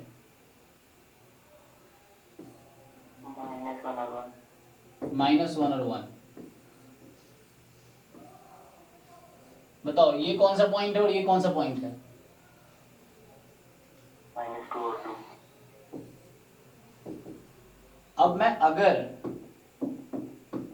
अगर मैं यहाँ का कोई पॉइंट बीच कहीं भी चूज करता हूँ, मान लो यहाँ पे कोई पॉइंट चूज किया था, इसका इनवर्स इमेज एक इधर मिलेगा, so inverse image you will get here and here, इसके दो इनवर्स इमेज है, क्योंकि ये फंक्शन इसलिए 1 1 नहीं है ना। 1 1 क्या होता है कि तुम हॉरिजॉन्टल लाइन ड्रॉ करो एक बार ही कट करेगी, ये 1 1 फंक्शन नहीं है। तो सो यहाँ होगा, अगर मान लो ये y यहाँ पे है, so this is -√y and this point is +√y, and in our question this is the part of the support, so there is no problem, we considered both. But in case when you take y here between 1 and 4, तो इसका जो inverse image है यहाँ भी तो √y मिलेगा, y 1 से 4 के बीच है और यहाँ -√y है। तो मैं ये पूछना चाहता हूँ इस -√y पे पीडीएफ की वैल्यू क्या होगी? 0। यस, इस -√y पे पीडीएफ की वैल्यू 0 होगी, because this is not the part of our support. तो अदरवाइज 0 लिखा रहता है ना, वो उसके लिए होता है जो सपोर्ट का पार्ट नहीं है। तो x हमारा जो क्वेश्चन में है वो जस्ट -1 से 2 तक है, तो यहां y ले रहा हूं तो इसका इनवर्स इमेज जो ये √y मतलब this is okay, but this is not okay, because ये इस बीच में आएगा -2 से -1 में, that is not part of our support. So see here, so fx of √y, तो ये √y यहां पे है इस बीच का, so this is part of support, no problem। तो यहां आएगा 2/9, यही लिख रहा हूं मैं x की जगह √y रख के, √y +1 आगे प्लस, अब पीडीएफ एट -√y, तो जब तुमने y को 1 से 4 में लिया है तो ये जो -√y है कहां से कहां तक बीच रहेगा? -2 से -। हाँ, वो ये पार्ट है, वो जो भी दिखाया था मैंने, this is a part when you take y between 1 and 4, तो your -√y is between -2 and -1, ये -1 और -2 के बीच वाला है, और उस पे पीडीएफ 0 है क्योंकि वो सपोर्ट में नहीं है वो इंटरवल। तो यहां मैं क्या लिखूंगा? 0, ये जो होता है ना 0 अदरवाइज, ये अदरवाइज में है, तो इस y के लिए जो मेरा x है यहाँ पे -√y, इस y के लिए जो मेरा x है यहाँ -√y, ये -2 और -1 के बीच है और वो अदरवाइज में है, क्योंकि -2 -1 ये 0 रखा है, इसलिए मैंने यहाँ 0 रखा है। This is the answer. देख लो भाई, यही तुम्हारा आंसर होगा, बुक में चेक करो।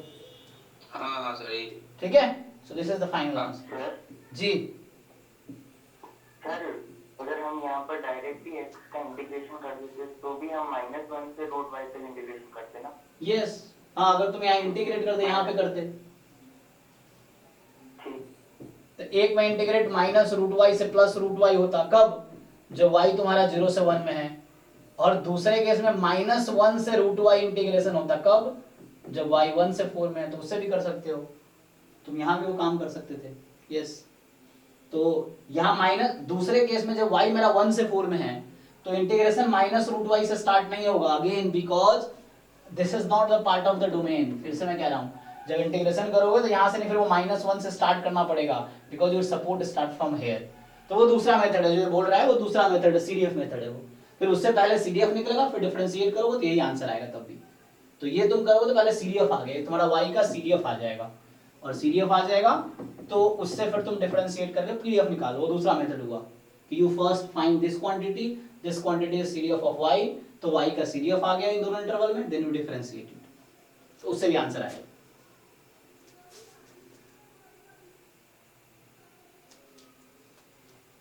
लर्निंग इंपॉर्टेंट, इसका सॉल्यूशन कहीं कहीं बुक में मिल जाएगा तुम्हें, कई सारे बुक्स हैं, लेकिन मेन सीखना ही इंपॉर्टेंट है कि हुआ कैसे, ताकि एग्जाम में अगर आए तो तुम कर पाओ ना, सीखना इंपॉर्टेंट है।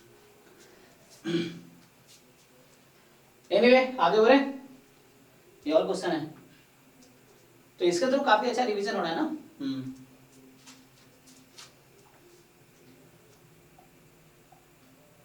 ठीक है, चलो आगे बढ़ते हैं। तो अभी थोड़ा आगे बढ़ते हो, और ये कौन पर्सनल भेजा था ग्रुप में, जो भेजते हैं ये कैसे करते हैं?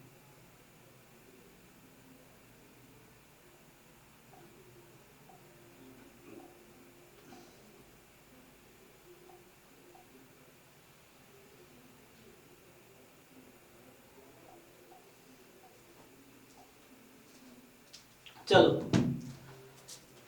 तो हमारी थोड़ा थ्योरी पे आते हैं। तो अब यहाँ पे पहले स्टार्ट करते हैं कन्वर्जेंस इन प्रोबेबिलिटी।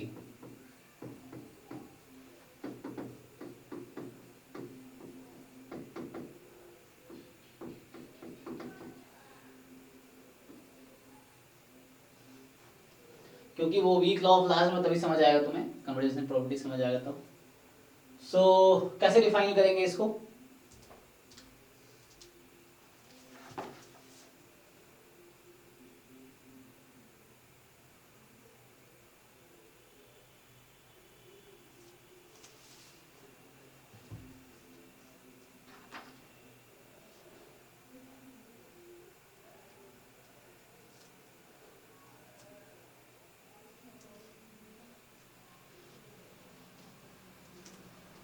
तो बताओ क्या करते हैं यहाँ पे? तुमने सीक्वेंस ऑफ रियल नंबर्स पढ़े होंगे और हमारे पास सीक्वेंस ऑफ रैंडम वेरिएबल्स होगा। अब सो मान लो ऐसा है, late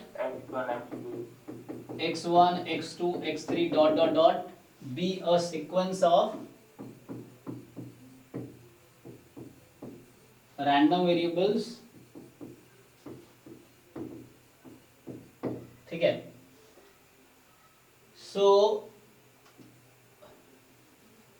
So we say this sequence, मान लो ऐसा भी है, एंड मान लो x भी any another random variable,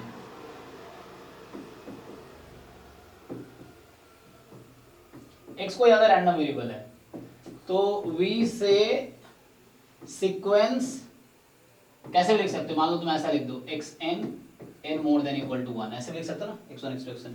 this converges in probability to एक सीक्वेंस ऑफ रैंडम वेरिएबल है। ये जो सीक्वेंस है किसका सीक्वेंस है?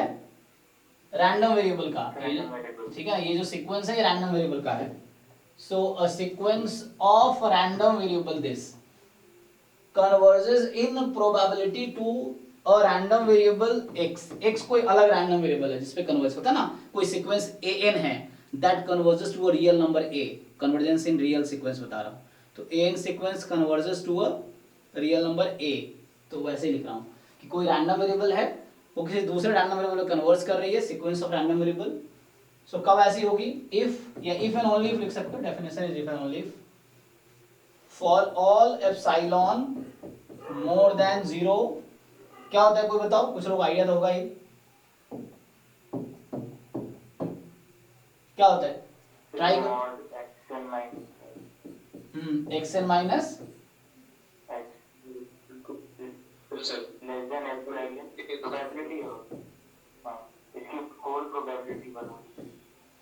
This is 1, yes. और इक्विवेलेंटली तो भी लिख सकते हो दैट इज, और यू कैन से कि या दैट इज, इसको और क्या लिख सकते हो? मॉड, वही बात है, mod x n minus x more than epsilon this is equal to 0, ठीक है। इसमें लिमिट होती है क्या? हाँ, as n tends to infinity, या तो यहाँ लिख लो या वहां लिमिट लगा दो, as n tends to infinity, या यहीं पे लिमिट लगा लो, limit n tends to infinity, बात बराबर ही है। सो दिस है ना, अप्रोचेस टू दिस, या ऐसे लो this approaches to 1 as n approach to this, या तो लिमिट ही लगा लो। तो इसको लिखने का ही तरीका है actually, like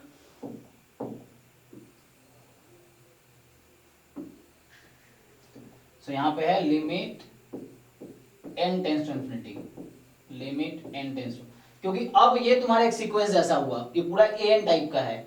so this equal limit इसका लोगे तो 0 पे आ रहा है, इसकी लिमिट 1 आ रही है, कोई एक, दैट इज दोनों बराबर बात है। और हम लिखते कैसे हैं? So we write it as, तो हम बोलते हैं कोई सीक्वेंस xn है, converges in probability to x, ऊपर p लिखा रहेगा, तो इसका ये डेफिनेशन है, this sequence converges in probability to x। मैं तुम्हें एक एग्जांपल करके दिखा देता हूं ऐसे।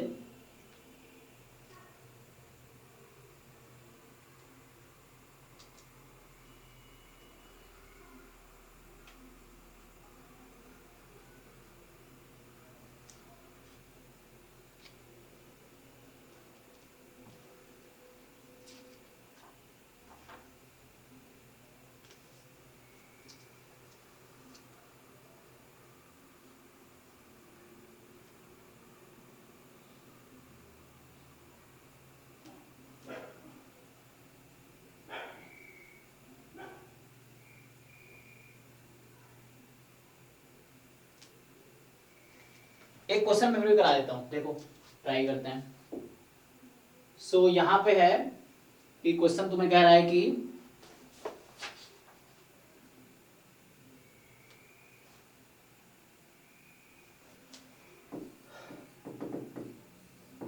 हालांकि तुम्हारे सिलेबस में कन्वर्जेंस एंड प्रोबेबिलिटी का डिस्कशन नहीं किया है ना, वहां सिर्फ weak law of large number किया है, जिसपे क्वेश्चन आएगा तो weak law of large directly question हो जाते हैं उस पर।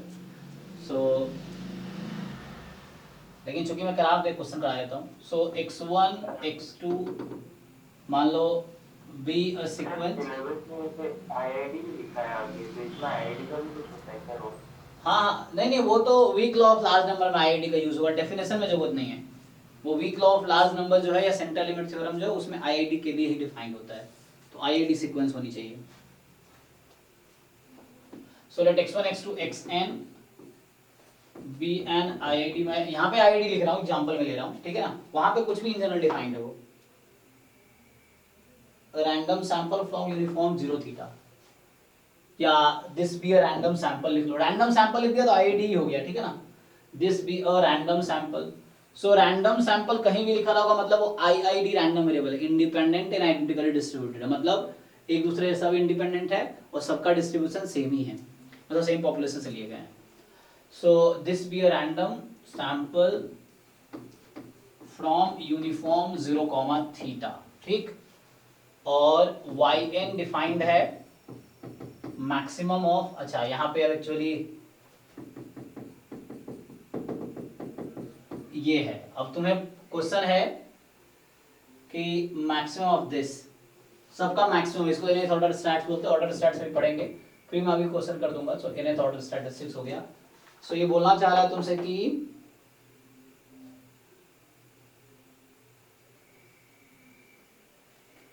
तो पहला क्वेश्चन ये पूछ रहा है कि find the CDF of yn, या पीडीएफ निकालो yn का। दूसरा ये पूछ रहा है कि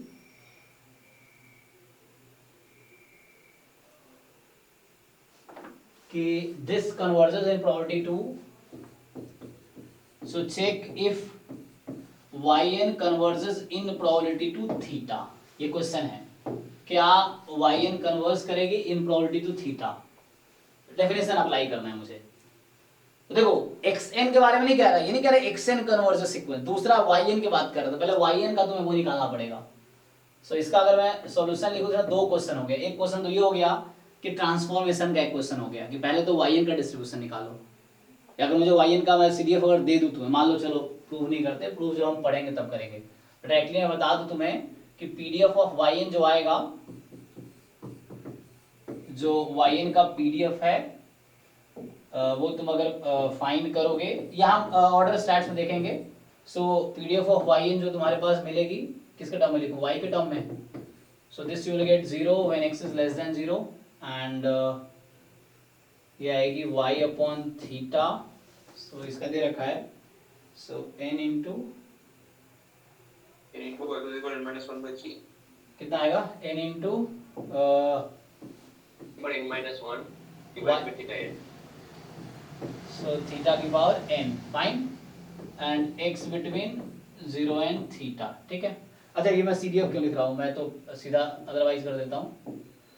सो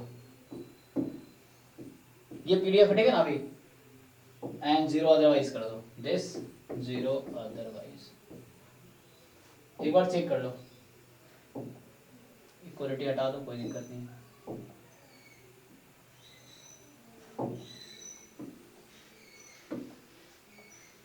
ठीक है ना, तो देखो ये मैंने जो पीडीएफ दे दिया। अब तुम्हें चेक करना है क्या ये yn कन्वर्ज कर रही है इन प्रोबेबिलिटी ऑफ थीटा। तो मुझे क्या चेक करना पड़ेगा, मुझे चेक करना पड़ेगा कि for any epsilon more then 0, कोई भी एप्सिलॉन मोर देन 0 हो, probability mod of yn minus theta. Actually जब भी थीटा तुम्हें दिखा दे, कोई कांस्टेंट अगर राइट में मिल रहा है, एक्चुअली वो रैंडम वेरिएबल है और वो डीजेनरेट रैंडम वेरिएबल है एक्चुअली, ठीक है ना। तो जब भी कोई तुम्हें कांस्टेंट दिखे रैंडम वेरिएबल की जगह, वो डीजेनरेट रैंडम वेरिएबल है। So theta less than epsilon, ये फाइंड करना है मुझे, और दिखाना है ये 1 आना चाहिए ना। यहाँ से देखो ये क्या आना चाहिए, 1 आना चाहिए, और ये लोगे तो 0 आना चाहिए। तो ट्राई करते हैं। सो इसको जरा खोलो, so limit n tends to infinity, इसको खोलेंगे तो क्या आएगा, yn की वैल्यू देखो, y minus theta minus epsilon plus epsilon, तो yn की वैल्यू कहाँ से कहाँ तक हो जाएगी बताओ भाई तुम लोग, या इक्वलिटी हटा देते हैं, कहाँ से कहाँ तक, so theta minus epsilon to theta plus epsilon तक, थीटा में माइनस प्लस, तो अब मुझे yn का पीडीएफ तो पता ही है, तो ये मैं प्रोबेबिलिटी कैसे निकालूंगा,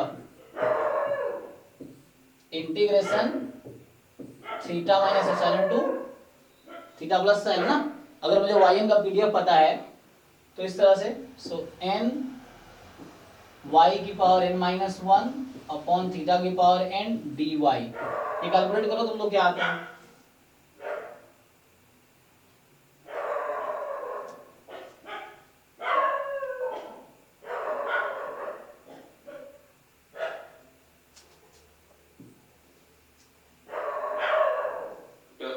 plus epsilon to the power n minus theta minus epsilon to the power n by theta to the power n.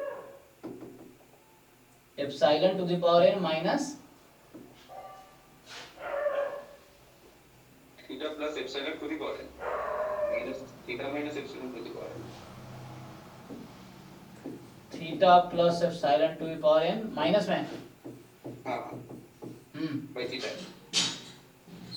Theta भी आएगा सर वहाँ पर, theta divide n minus theta minus epsilon divide n होगा divide by 3। इतना शोर बाहर हो रहा है, मैं समझ में, देखो मैं करता हूँ खुद ही, मैं क्यों शोर सुना, एक मिनट कैलकुलेशन मैं कर लेता हूँ, तो यहाँ से क्या होगा, limit n tends to infinity, यहाँ से n अपॉन थीटा की पावर n बाहर, ये चेक करो, ये मैं सही लिखा ना, सो y की पावर n अपॉन n हो जाएगी, y की पावर n अपॉन n, और यहाँ से आपके पास आ गया theta minus epsilon to theta plus epsilon, n n cancel हो गया, सो अब बचा आपके पास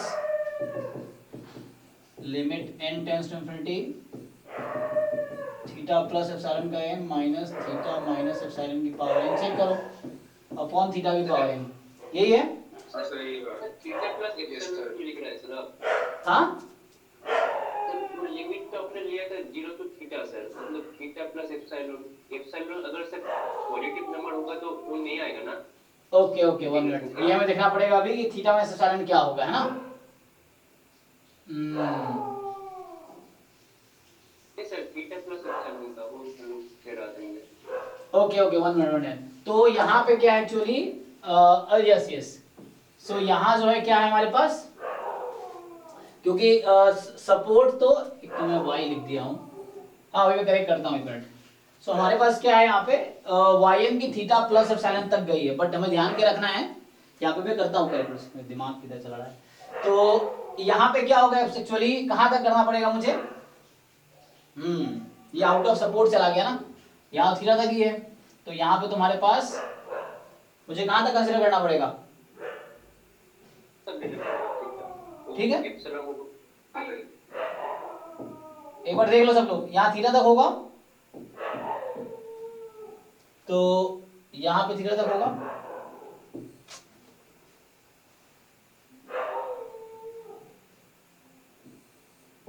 this is just theta,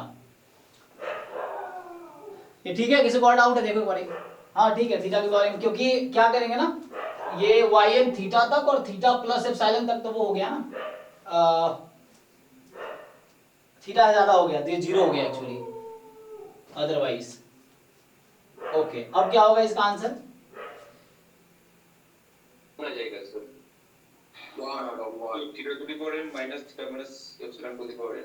1 minus epsilon by theta whole to the power इस fraction part है 0 होगा, 1 minus इस part 1 minus 0 तो 1 होगा। अभी लिमिट लगा के तुम लोग देखो क्या होगा, तो ये तुम चाहो थीटा से डिवाइड भी कर सकते हो, है ना, तो उससे आ जाएगा, तो जस्ट 1 आ जाएगा, ये डिवाइड करो थीटा से 1 माइनस और वो आ जाएगा, हाँ, सो 1 minus epsilon by theta, epsilon by theta क्या होगा, लेस देन 1,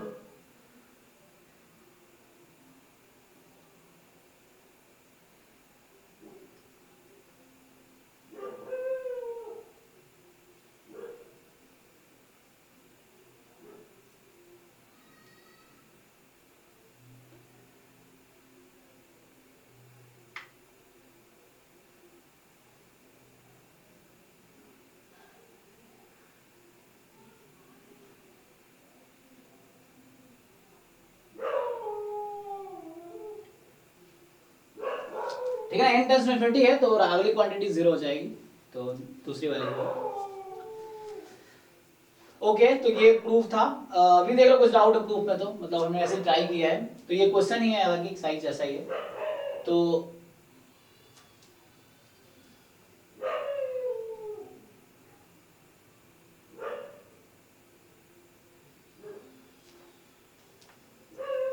ओके अब नेक्स्ट क्या आता है, तो कन्वर्जेंस प्रोबेबिलिटी का मतलब ये है, अब तुम्हें समझना पड़ेगा कि मीनिंग क्या है। जैसे तुम मान लो सीक्वेंस ऑफ रियल नंबर में तुम देखते हो कि कोई sequence n converges to a, तो क्या होता है, for all epsilon more then 0 there exist n not, मान लो more natural number such that, ये होता है ना an minus a less than epsilon for all n more than n not. तो ये सीक्वेंस में कन्वर्जेंस की मीनिंग है ना, सीक्वेंस में ये कन्वर्जेंस की मीनिंग है। ऐसे ही रैंडम वेरिएबल में कन्वर्जेंस एंड प्रोबेबिलिटी की मीनिंग ये है, तो तुम्हें समझना पड़ेगा।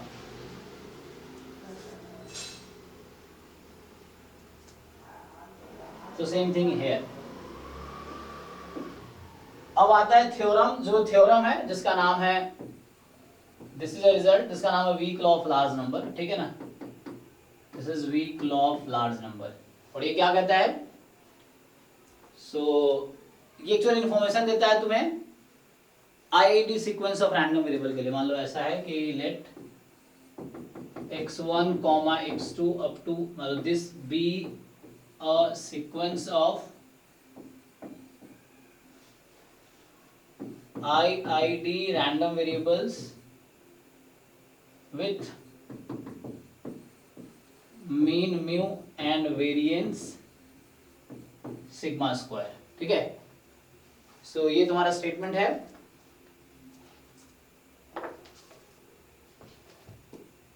आगे कंक्लूजन क्या है, तो इफ हो गया, कंक्लूजन क्या है,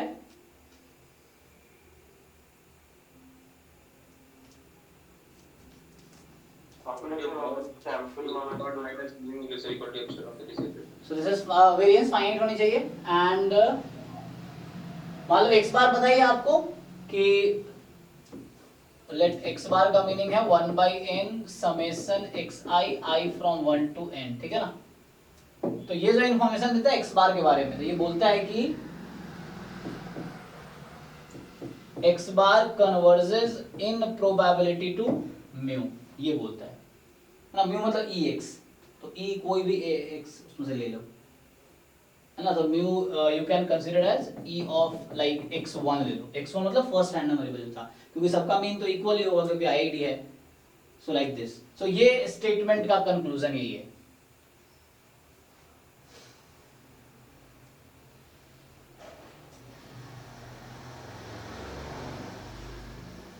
इसका प्रूफ तो बहुत इजी है, प्रूफ इसका अगर तुम देखो ना बहुत इजी सा है। क्यों?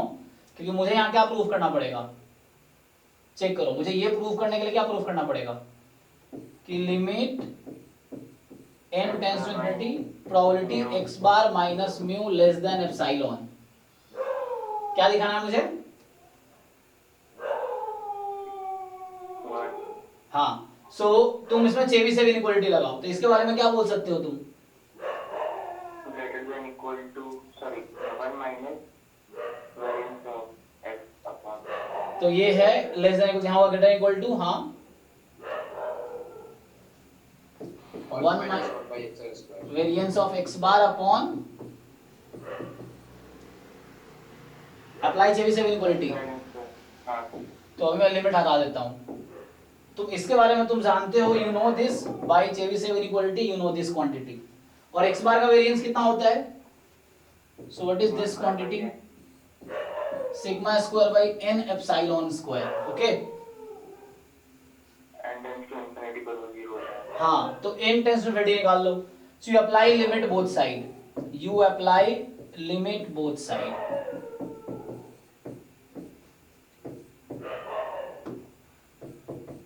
सो this is more than equal to कितना आ जाएगा 1, दो तरफ n को लिमिट लगा दो, वहां जब n को इन्फिनिटी है वो 1 हो जाएगा।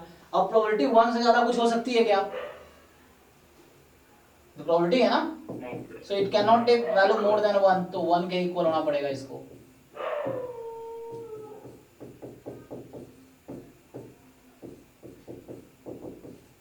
ठीक है, तो 1 ही हो गया। या तुम वो कैसे भी ले सकते हो, मोर देन इक्वल टू लगाते तो वैसे ही आता, फिर ये टर्म 1 माइनस में 0 आ जाता, प्रूफ तो इजी है इसका।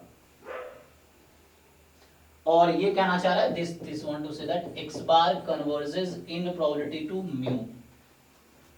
Mu is mean, just mean of population. So ये हो गया प्रूफ इसका। इसमें कुछ क्वेश्चन देख लो, जैसे अब क्वेश्चन बहुत इजी सा आता है, जैसे तुम्हें समझना पड़ेगा, कभी ऐसे लिख देगा कभी वैसे लिख देगा, तुम्हें समझना पड़ेगा उसमें मीन फाइंड करना है। क्वेश्चन में क्या होगा जनरली, तुम्हें खुद समझना पड़ेगा उसमें मीन फाइंड करना है, टाइम होता है जी। सर इसमें x bar square u square पर कन्वर्ट करेगा, ऐसा भी कुछ होता है? यस यस यस, मैं वो रिजल्ट दिखा देता हूँ। यस, तो रिजल्ट्स ये है, कुछ रिजल्ट्स दिखा देता हूँ मैं। जो इनवेरियंस प्रॉपर्टी है सो वो लिख लो। देखो तो इनके रिजल्ट्स ये है कि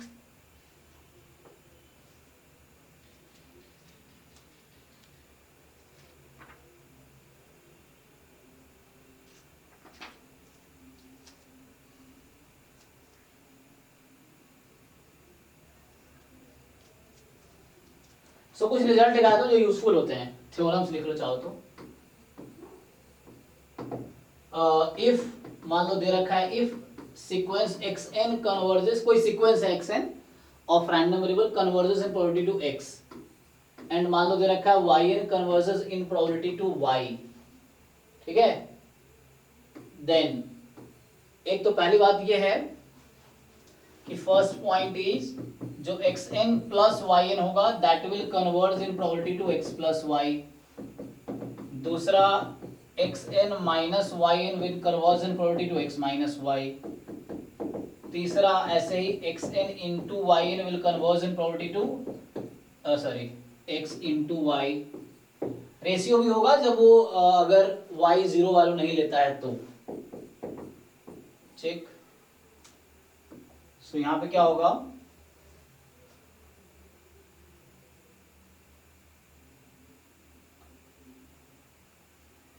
WLN की प्रॉपर्टी नहीं है ना?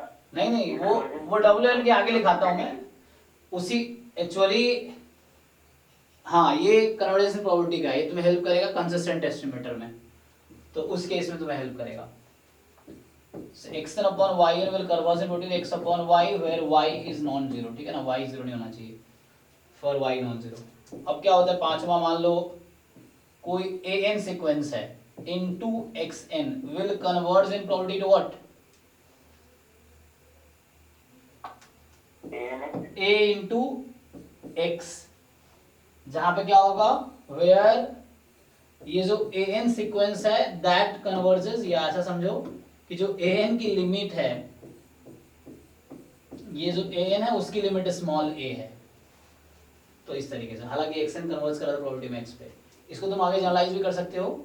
6 ये है कि an xn plus bn will converge to ax plus b, where similar result है कि लिमिट ऑफ an जो है वो a है एंड लिमिट ऑफ bn जो है वो b है, so this will hold. Okay, तुम जो कह रहे थे उसकी बात करता हूं अभी मैं। सो नेक्स्ट ये है इनवेरियंस प्रॉपर्टी का पार्ट होता है, तो इसको मैं अलग थ्योरम लिख देता हूँ, एक अलग थ्योरम बना के। सो इसमें क्या है कि मान लो if xn converges property to x and g is any continuous function, ठीक है, देखो सो g is any continuous function,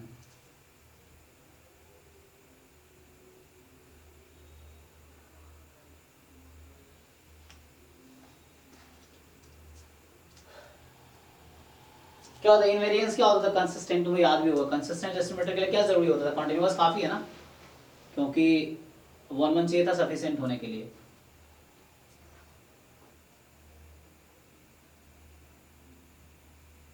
sir उसमें तो ऐसा कुछ होता है ना, g of t मतलब कंसिस्टेंट होता है g of थीटा के, ये थीटा के एक्चुअली मान लो थीटा पे कन्वर्ज कर दिया तब है थ्योरम ये। हाँ, so xn converge in probability to theta, then ये होता है g is continuous function and then g of xn, या कोई भी यहाँ पे tn ले लो चाहो तो, कोई नया random variable, this will converge in probability to g theta, ये होता है। हाँ, थीटा कोई पैरामीटर है, कोई कांस्टेंट ले लो चाहो तो। सो उस केस में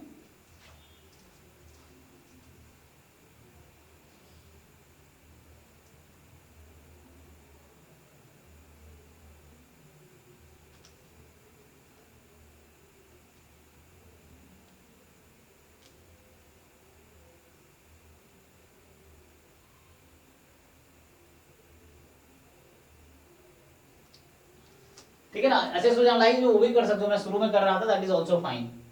सो लाइक अगर मैं इसको ऐसा लिखूं that is also fine. So this you can write कि कोई भी रैंडम वेरिएबल है, मतलब जब हम लोग एक्चुअली कंसिस्टेंसी जब पढ़ेंगे, कंसिस्टेंट एस्टिमेटर अभी आगे पढ़ेंगे, तो consistent estimator convergence in probability पे ही बेस्ड है ना। कि जैसे मैंने कहा कि एक्सन कन्वर्स कर रहा है, ये कोई एस्टिमेटर है that convergence in probability to कोई पैरामीटर थीटा, तो वो कंसिस्टेंट एस्टिमेटर हुआ उसका। अगर कोई estimator convergence in probability this, so that estimator is called consistent estimator. तो मैं आगे डिस्कस करूंगा दोबारा ये आएगा, तो उसमें ये यूज होता है, इसको इनवेरिएंस प्रॉपर्टी बोलते हैं। सो ये रिजल्ट है जो तुम यूज कर सकते हो। तुम जो कहते हैं एक्स बार का, इसी में लगा लो, क्या एक्स स्क्वायर कॉन्टिन्यूअस फंक्शन है? मैंने कहा ना कि x bar converges to mu, तुमने कहा तो x bar square will converge to mu square, no problem, ठीक है ना, वो भी होगा क्योंकि एक्स स्क्वायर एक कॉन्टिन्यूअस फंक्शन है।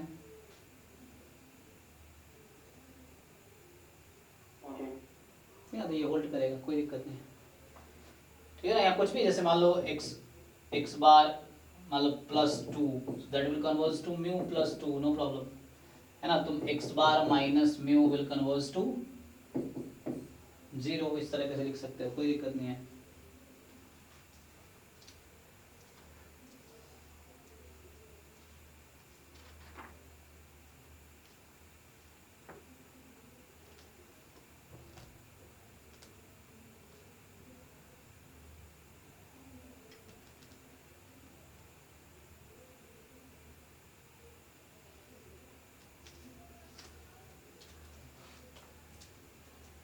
ठीक है जी। तो यहाँ weak law of large number का मतलब क्या था, मेनली ये थ्योरम है। तो होता क्या है, क्वेश्चन इसमें कैसे आते हैं, क्वेश्चन के इसमें क्वेश्चंस कैसे आएंगे, तो क्वेश्चन जो आएगा जनरली वो ऐसा होगा कि तुम्हें मीन निकालना। जैसे मैं एक क्वेश्चन लिख देता हूँ, जैसे मान लो कि ऐसा, सर एक हिसाब से इसका मतलब यही हो गया ना कि पॉपुलेशन में, सॉरी सैंपल में पॉपुलेशन में को कन्वर्ट कर रहा है। Yes yes, sample mean conversion probability to population mean.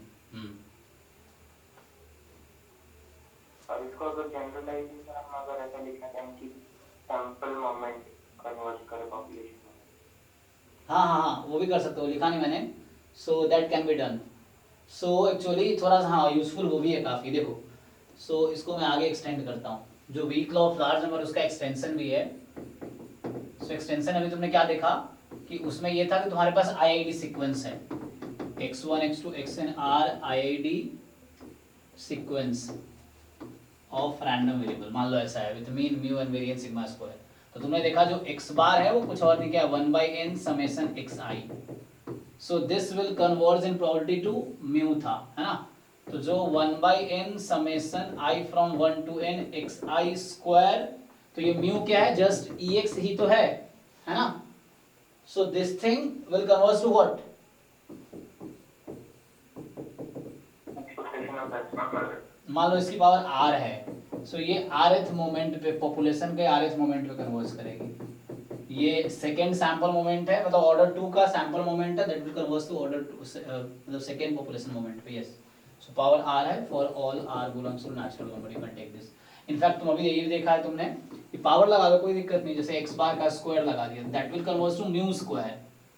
अब ये तुम्हें समझना है, ये अलग है और वो अलग है ना, ये चीज अलग है, ये ex स्क्वायर है। तो कई बार ऑप्शन में ये भी रहेगा, बच्चे कंफ्यूज हो जाते हैं कि ये भी है और वो भी है। तुम्हें देखना है यहाँ पे xi का स्क्वायर है, so this quantity will called ex square, not ex का होल स्क्वायर।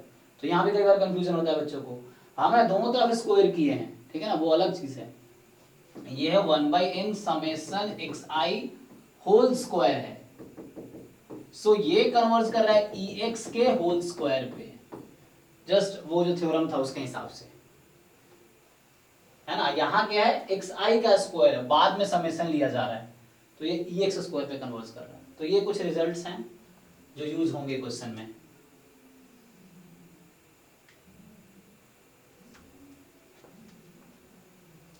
क्वेश्चन बहुत ज्यादा इसमें दिया तो नहीं, देखिए क्वेश्चन ट्राई करते हैं, देखो।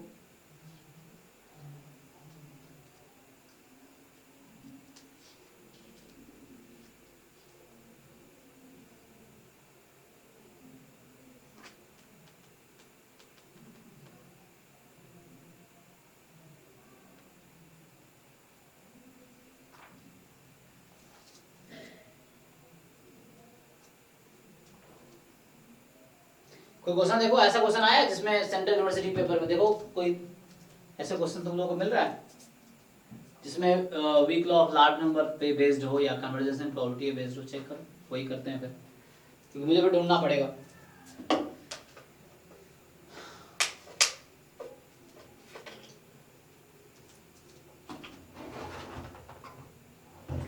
CLT के कहाँ है? CLT पे है, अभी CLT भी कराते हैं, उसको बताना अभी। तो इसमें सिंपली क्या होगा, तुमसे बस मीन पूछ लेगा। इसमें जैसे जैम में भी जो क्वेश्चन आता है उसमें क्या होता है, तुमसे जैसे मीन पूछ लेता है। जैसे मैं एक क्वेश्चन लिख देता हूँ, देखो जैसे ऐसा होगा कि let x1 x2 xn be IID sequence of random variables with PDF fx of x, क्या लिखूं मैं,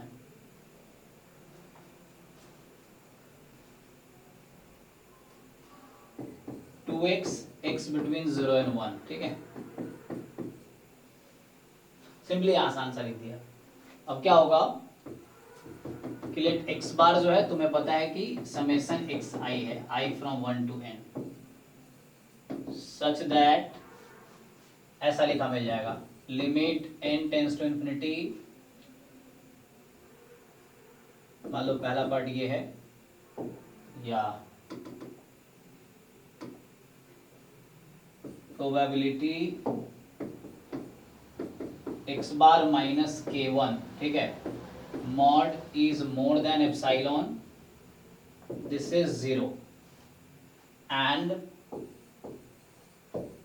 limit n tends to infinity probability 1/n summation xi square minus k2 less than epsilon, यहाँ एप्सिलॉन 1 एप्सिलॉन 2 है, this is 1, या सिर्फ epsilon is also fine, क्या दिक्कत है इन जनरल, जैसे भी कोई बात नहीं। For all epsilon 1 more than 0, epsilon 2 more than 0। अब तुमसे क्या पूछ रहा है ये, सो क्वेश्चन ये है कि find, then find value of k1 plus k2।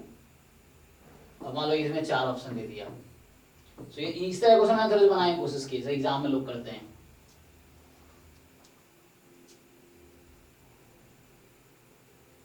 ठीक है, तो ये क्वेश्चन हो गया जैसे weak law of large number based.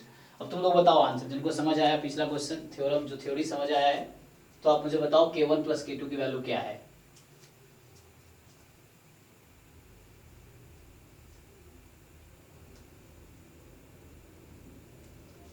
तो जब क्वेश्चन सॉल्व करोगे तो थ्योरम्स तुम्हें क्लियर होगा, मतलब ज्यादा समझ आएगा।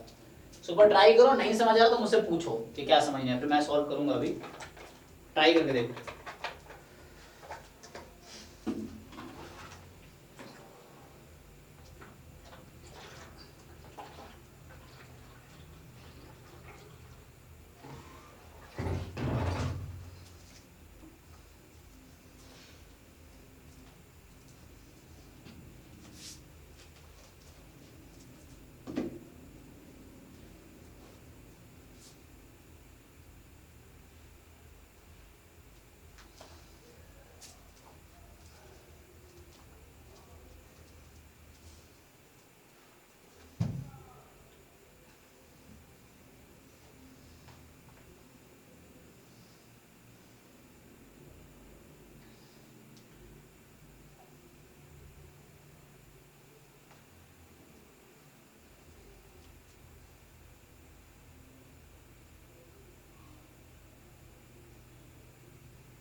Given by 6. ओके, तो find out by k1 plus k2, okay.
एक लोगों ने बस आंसर बताया अभी तक।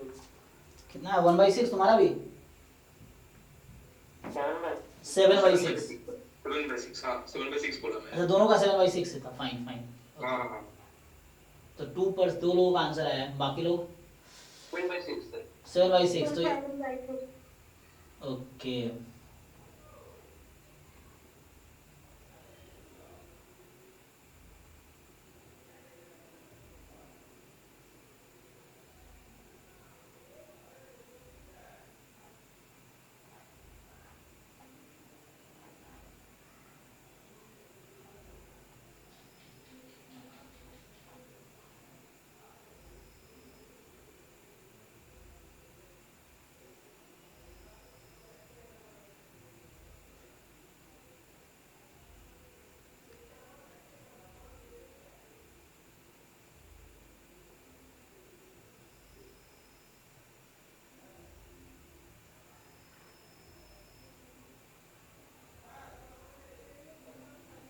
सर एक क्वेश्चन ग्रुप पर भेजे हैं, शायद वो ELT का हो। ओके चेक करते हैं। तो इसको जल्दी खत्म करते हैं, फिर आगे टाइम भी खत्म हो रहा है। तो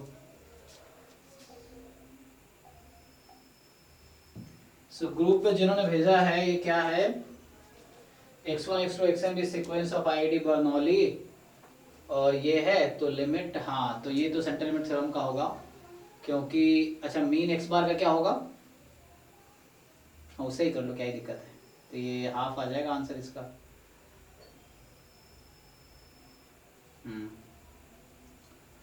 CLT होगा।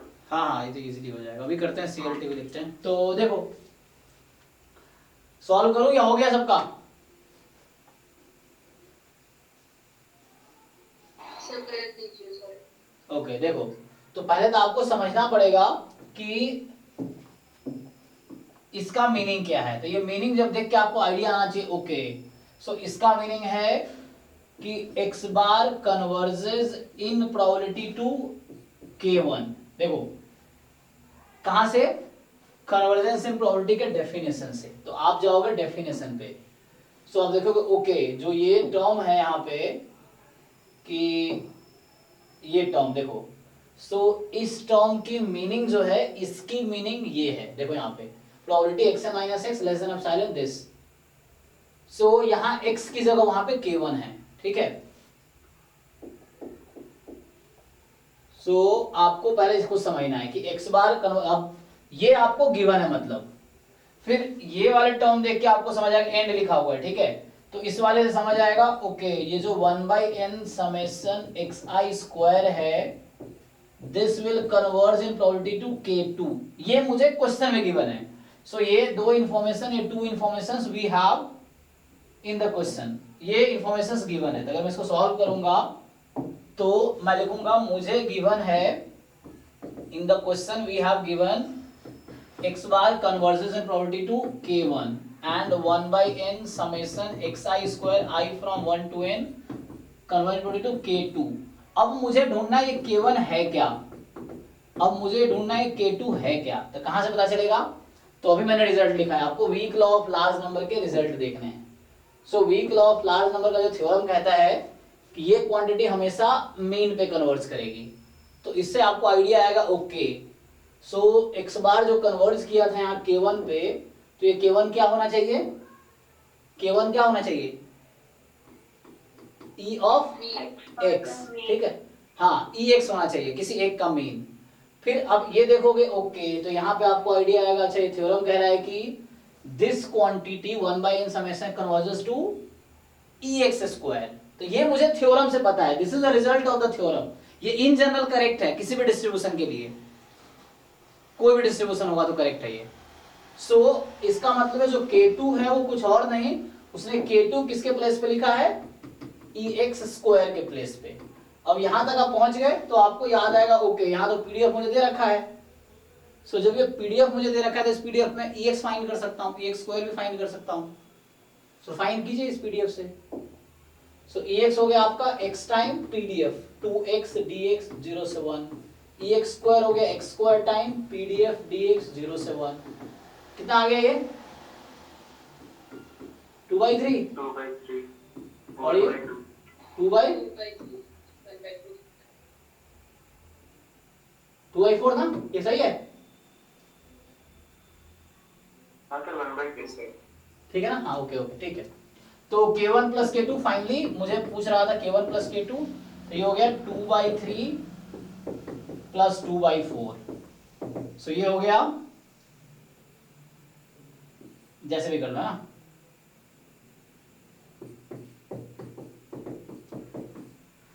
अपना अपना तरीका है कैलकुलेशन करने का, ठीक है? तुम वहां पेंसिल भी कर सकते हो, हाथ लिख, कोई दिक्कत नहीं है। तो 7/6 आ गया। सो क्या ये समझ आया? Yes sir.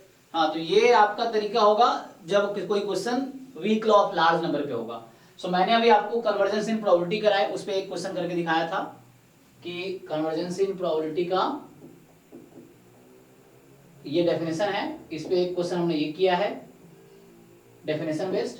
फिर हमने यहाँ पे weak law of large number लिखा, इसके कुछ थ्योरम्स लिखे कन्वर्जेंस इन प्रोबेबिलिटी के हालांकि, और उसके बाद तो देखो कन्वर्जेंस इन प्रोबेबिलिटी के लिखे हैं, तो weak law of large number भी कन्वर्जेंस इन प्रोबेबिलिटी की ही बात करता है। जैसे for example x bar converges to μ1, y bar converges to μ2, तो x bar plus y bar converges to μ1 plus μ2, तो ये सब वहां काम आएगा। और x बार कन्वर्जेस टू μ1 मुझे पता है weak law of large number से, वो एक थ्योरम है जो गारंटी देता है कि कोई आईआईडी सीक्वेंस आपके पास है किसी भी डिस्ट्रीब्यूशन से, so x bar will converge to ex, वो मुझे थ्योरम कहता है। तो फिर वो चीजें यूज कर सकते हो जरूरत पड़ी तो। यहाँ भी gx है, तो कहीं x बार स्क्वायर की जरूरत पड़ गई तो then you can take mu square like this, तो ये एक थ्योरम है। फिर रिजल्ट्स हुए, फिर उसी वीक लॉ ऑफ लार्ज में थोड़ा सा एक्सटेंड किया लार्जर पावर के लिए, तो यहाँ पावर 1 था, तो ये फर्स्ट सैंपल मोमेंट है, सेकंड सैंपल मोमेंट है, तो second sample moment will converge to second population moment, third sample moment will converge to third population moment in probability. और बाद में आप देखोगे यही सब कंसिस्टेंट एस्टिमेटर, जब कंसिस्टेंट एस्टिमेटर पढ़ाऊंगा तो आप देखोगे okay this is consistent estimator of this, मान लो ये थीटा आ गया, तो थीटा कंसिस्टेंट एस्टिमेटर है, ये कंसिस्टेंट एस्टिमेटर होगा इसका, ये अगर थीटा मान लो स्क्वायर आ गया, थीटा प्लस 1 आ गया फॉर एग्जांपल कुछ भी, तो उसका कंसिस्टेंट एस्टिमेटर है। तो कंसिस्टेंट एस्टिमेटर में ये सब कॉन्सेप्ट फिर से आने वाले हैं, क्योंकि ये कंसिस्टेंट एस्टिमेटर कन्वर्जेंस प्रोबेबिलिटी का ही दूसरा नाम है, लाइक जो भी एस्टिमेटर जहां कन्वर्ज करेगी इन प्रोबेबिलिटी में, उस पैरामीटर का ये जो एस्टिमेटर है कंसिस्टेंट एस्टिमेटर होगा। सो ये है लिमिटिंग फॉर्म होगी ना वो। यस यस, लिमिटिंग फॉर्म होगी मतलब मेरे ख्याल से लिमिटिंग एस्टिमेटर मानते हैं ना कंसिस्टेंट वाले, क्योंकि लिमिट लेकर करते हैं। हाँ वो दूसरा तुम थ्योरम बता रहे हो, थ्योरम में यूज नहीं कर रहा, डायरेक्टली कन्वर्जेंस इन प्रोबेबिलिटी उसका डेफिनेशन है, वो लिमिटिंग फॉर्म जो तुम कह रहे हो वो थ्योरम है, बाद में लिखाएंगे वो। सो उसमें ये होता है कि हाँ वहाँ वो भी एक रिजल्ट है कि उसमें क्या कहता है, मतलब उसमें ऐसा है कि थीटा प्लस मतलब अगर थीटा प्लस 1/n है, वो जो तुम थ्योरम कह रहे हो क्या कहता है वो, कि अगर ऐसा हो एक्सपेक्टेशन ऑफ कोई एस्टिमेटर है मान लो tn, so that converges to नहीं फिर वो अनबायस्ड वाला मैं गिर गया, एक याद आया मुझे, तुम जो कहना चाह रहे हो शायद ये होता है ना कि if limit of e of tn, t कोई एस्टिमेटर है, सो एस्टिमेटर क्या है, स्टैटिस्टिक्स है, स्टैटिस्टिक्स क्या है, फंक्शन ऑफ रैंडम सैंपल है जिसमें थीटा नहीं आएगा, तो दिस इज मान लो ex है ऐसे ना, या this is theta for example, and limit of, बाकी लोगों को भी याद आ रहा होगा, ये मैं अभी आगे लिखाऊंगा दोबारा, तो एक बार अभी लिखा देता हूँ बाद में, हाँ यस जब दोबारा लिखाऊंगा तो आपको याद आएगा, ओके पहले भी देखा था हमने। So like variance of tn is equal to 0, तो इस केस में क्या होता है, देन हम बोलते हैं tn converges in probability to theta, converse इसका ट्रू नहीं है, ठीक है? तो मीन अगर थीटा पे मतलब e ऑफ tn थीटा है, कुछ और भी हो सकता है, मान लो यहाँ पे फॉर एग्जांपल ये म्यू है, कुछ भी हो सकता है, ये पैरामीटर म्यू है, वेरिएंस tn का 0 है, so will say that this will converge to mu, तो ये भी एक थ्योरम है, यू कैन रिमेंबर। हाँ बोलो, कुछ बोल रहे थे कोई? सर ये दोबारा समझ दीजिए जो लिखा आपने थ्योरम। हाँ देखो मैंने कहा tn कोई एस्टिमेटर है, फॉर एग्जांपल x बार भी एक एस्टिमेटर है, या स्टैटिस्टिक्स आगे मैं डेफिनेशन लिखाऊंगा, जैसे x बार है क्या है, function of x1 x2 xn है, वैसे ही tn कोई एक एस्टिमेटर होगा, लाइक x बार भी मान सकते हो तुम। तो अगर मीन ऑफ x बार मान लो म्यू आया, और वेरिएंस ऑफ एक्स बार 0 आ गया, तो हम ये बोलेंगे कि जो एक्स बार है that will converge in probability to that mu. और ये एक्स बार का तुम प्रूव भी कर सकते हो, इजी है ये। इन जनरल किसी भी एस्टिमेटर के लिए ट्रू है। टीएन कुछ भी हो सकता है, एक्स बार के अलावा कुछ भी हो सकता है। फॉर एग्जांपल ये भी हो सकता है, ये सब के लिए ट्रू होगा ही। सो टीएन कोई एक एस्टिमेटर है जिसका मीन की लिमिट एन डेसिमल म्यू आ रही है। वेरिएंस टीएन का ये टीएन है, इसका टीएन इसलिए लो क्योंकि एन कहीं कहीं इन्वॉल्व होगा जिस पे तुम लिमिट लगाओगे। जैसे फॉर एग्जांपल एक्स बार भी, इसमें एन है ना कहीं कहीं, तो मैं एक्स एन बार भी तुम देखते हो बुक में लिखा रहता है कई बार, वही बात लिख रहा हूँ यहाँ पे। मैं सिर्फ टी भी लिख सकता हूँ यहाँ पे कि ई of T is mu, variance of T is 0 जब n टेंड्स टू इंफिनिटी। तब मैं बोल रहा हूँ कि टी एन है converges in probability to mu, तो ये एक दूसरा थ्योरम है। T n converges in probability to mu, ये मतलब हुआ। ये सब अभी जितने स्टोरी मैंने बताए ये सब कंसिस्टेंट एस्टिमेटर में दोबारा आएगा, क्योंकि ये पूरे रिवाइज करने पड़ेंगे तब। कंसिस्टेंट एस्टिमेटर इस पे पूरा डिपेंडेंट है। कुछ और क्वेश्चन है तो बताओ इस पे बेस्ड। सेंट्रल लिमिट थ्योरम मेरे को नेक्स्ट क्लास में करना चाहिए आराम आराम से, कोई जल्दी नहीं है, तुम्हारे पास टाइम है ना। हमारे पास एग्जाम का डेट आया क्या एग्जाम का? वो जो डाउट है उसका आंसर की पी होगा? नहीं, इसका आंसर हाफ होगा। आपको कैसे? देखो थ्योरी बाद में पढ़ना, ऐसे बता देता हूँ। तो यहाँ पे ये है, इसने कहा है limit n tends to infinity probability x bar less than equal to p है ना। So limit n tends to infinity probability x bar का मीन कितना है यहाँ पे? What is mean of x बार?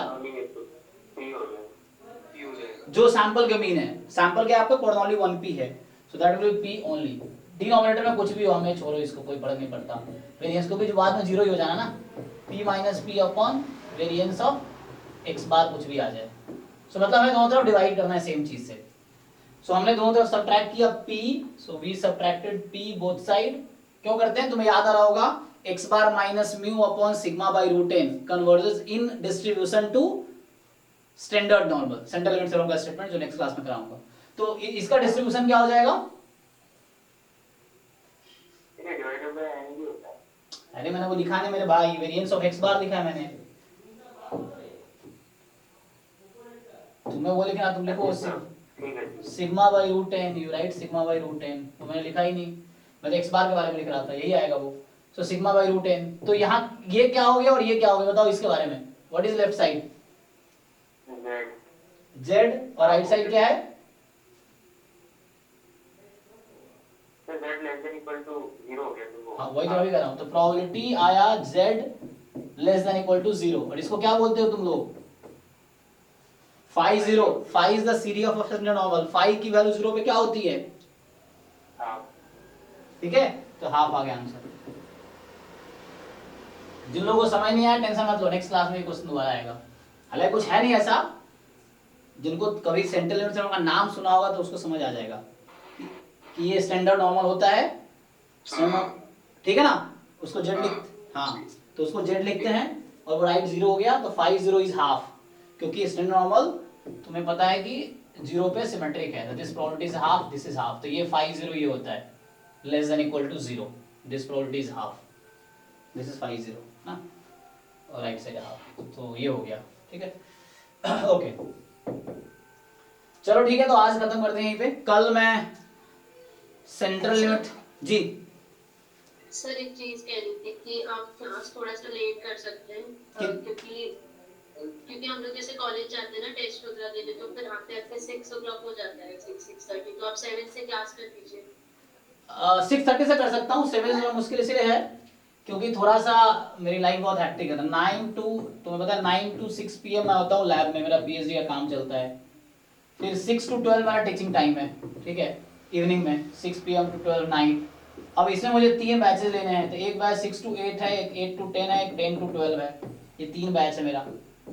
अब थोड़ा सा आगे पीछे कर सकते हैं क्योंकि बीच में 7 to 9 करने का मतलब 2 बैच चला जाएगा, क्योंकि 8 to 10 अभी दूसरा बैच भी है मेरा अभी, तो हम थोड़ा सा एडजस्ट कर सकते हैं। 6:30 to 8:30 कर लो जो पहले था, ठीक है ना, और दूसरा बैच 8:30 हो जाएगा, ठीक है ना, और तीसरा बैच अपना ठीक है सर, आप 6:30 करें। ठीक है ना, 6:30 करते हैं, कोई नहीं, ठीक है। और सर एक और चीज पूछ रही थी, सर जैसे कोई भी टॉपिक के हम क्वेश्चंस करना स्टार्ट करें, मतलब जैसे जॉइंट डिस्ट्रीब्यूशन के देख रही थी, तो उसके एफएमएस से स्टार्ट करूं पहले या फिर प्रीवियस ईयर से? पहले प्रसन्ना साहू करो, अगर तुम्हें कुछ नहीं आता तो पहले प्रसन्ना साहू के एग्जांपल्स देख देख के करो, उससे समझ नहीं, आए। वो फिर एफएमएस के पहले एक बार फर्स्ट सेकंड सेम में देखे ना, तो फिर वो चीज बेटर लगेगी। हाँ, तो एफएमएस में बहुत सारे सॉल्व एग्जांपल्स हैं, आप उसके ट्राई करो, पहले सॉल्व एग्जांपल्स करो। यस, पहले बुक से करो फिर प्रीवियस ईयर करना। तो पहले कुछ सॉल्व एग्जांपल करो, उससे फायदा ये होगा, पहले बिना सॉल्यूशन देखे करो, फिर खुद से पहले करो, अगर हो गया तो कॉन्फिडेंस आएगा, वो फिर आंसर मैच करो, सही किया क्या, तो नेक्स्ट क्वेश्चन फिर ट्राई करो। नहीं आया, नहीं हुआ खुद से, तो एक बार सॉल्यूशन देख लो, कोई दिक्कत नहीं है।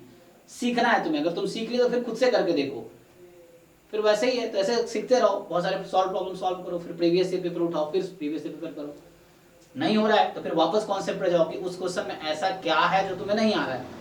अगर कोई क्वेश्चन आपने पढ़ा और आपको नहीं आ रहा है, तो आपको कोई ना कोई ऐसा पॉइंट है जो आपको नहीं पता है, या तो क्वेश्चन समझ नहीं आया, क्वेश्चन समझ आ गया तो वो आंसर तक पहुंचने के जो स्टेप्स हैं उस बीच में आपको कहीं ना कहीं प्रॉब्लम है, वही दूर करने की जरूरत है।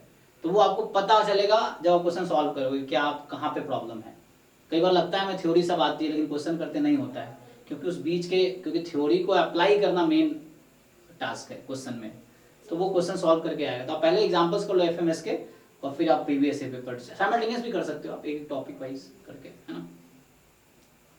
सर ये जो टॉपिक हमारे बच्चे हैं तो कितना टाइम लगेगा? अभी डेली क्लास हो गया, 23 महीने खत्म हो जाएगा। आज क्या डेट है आज?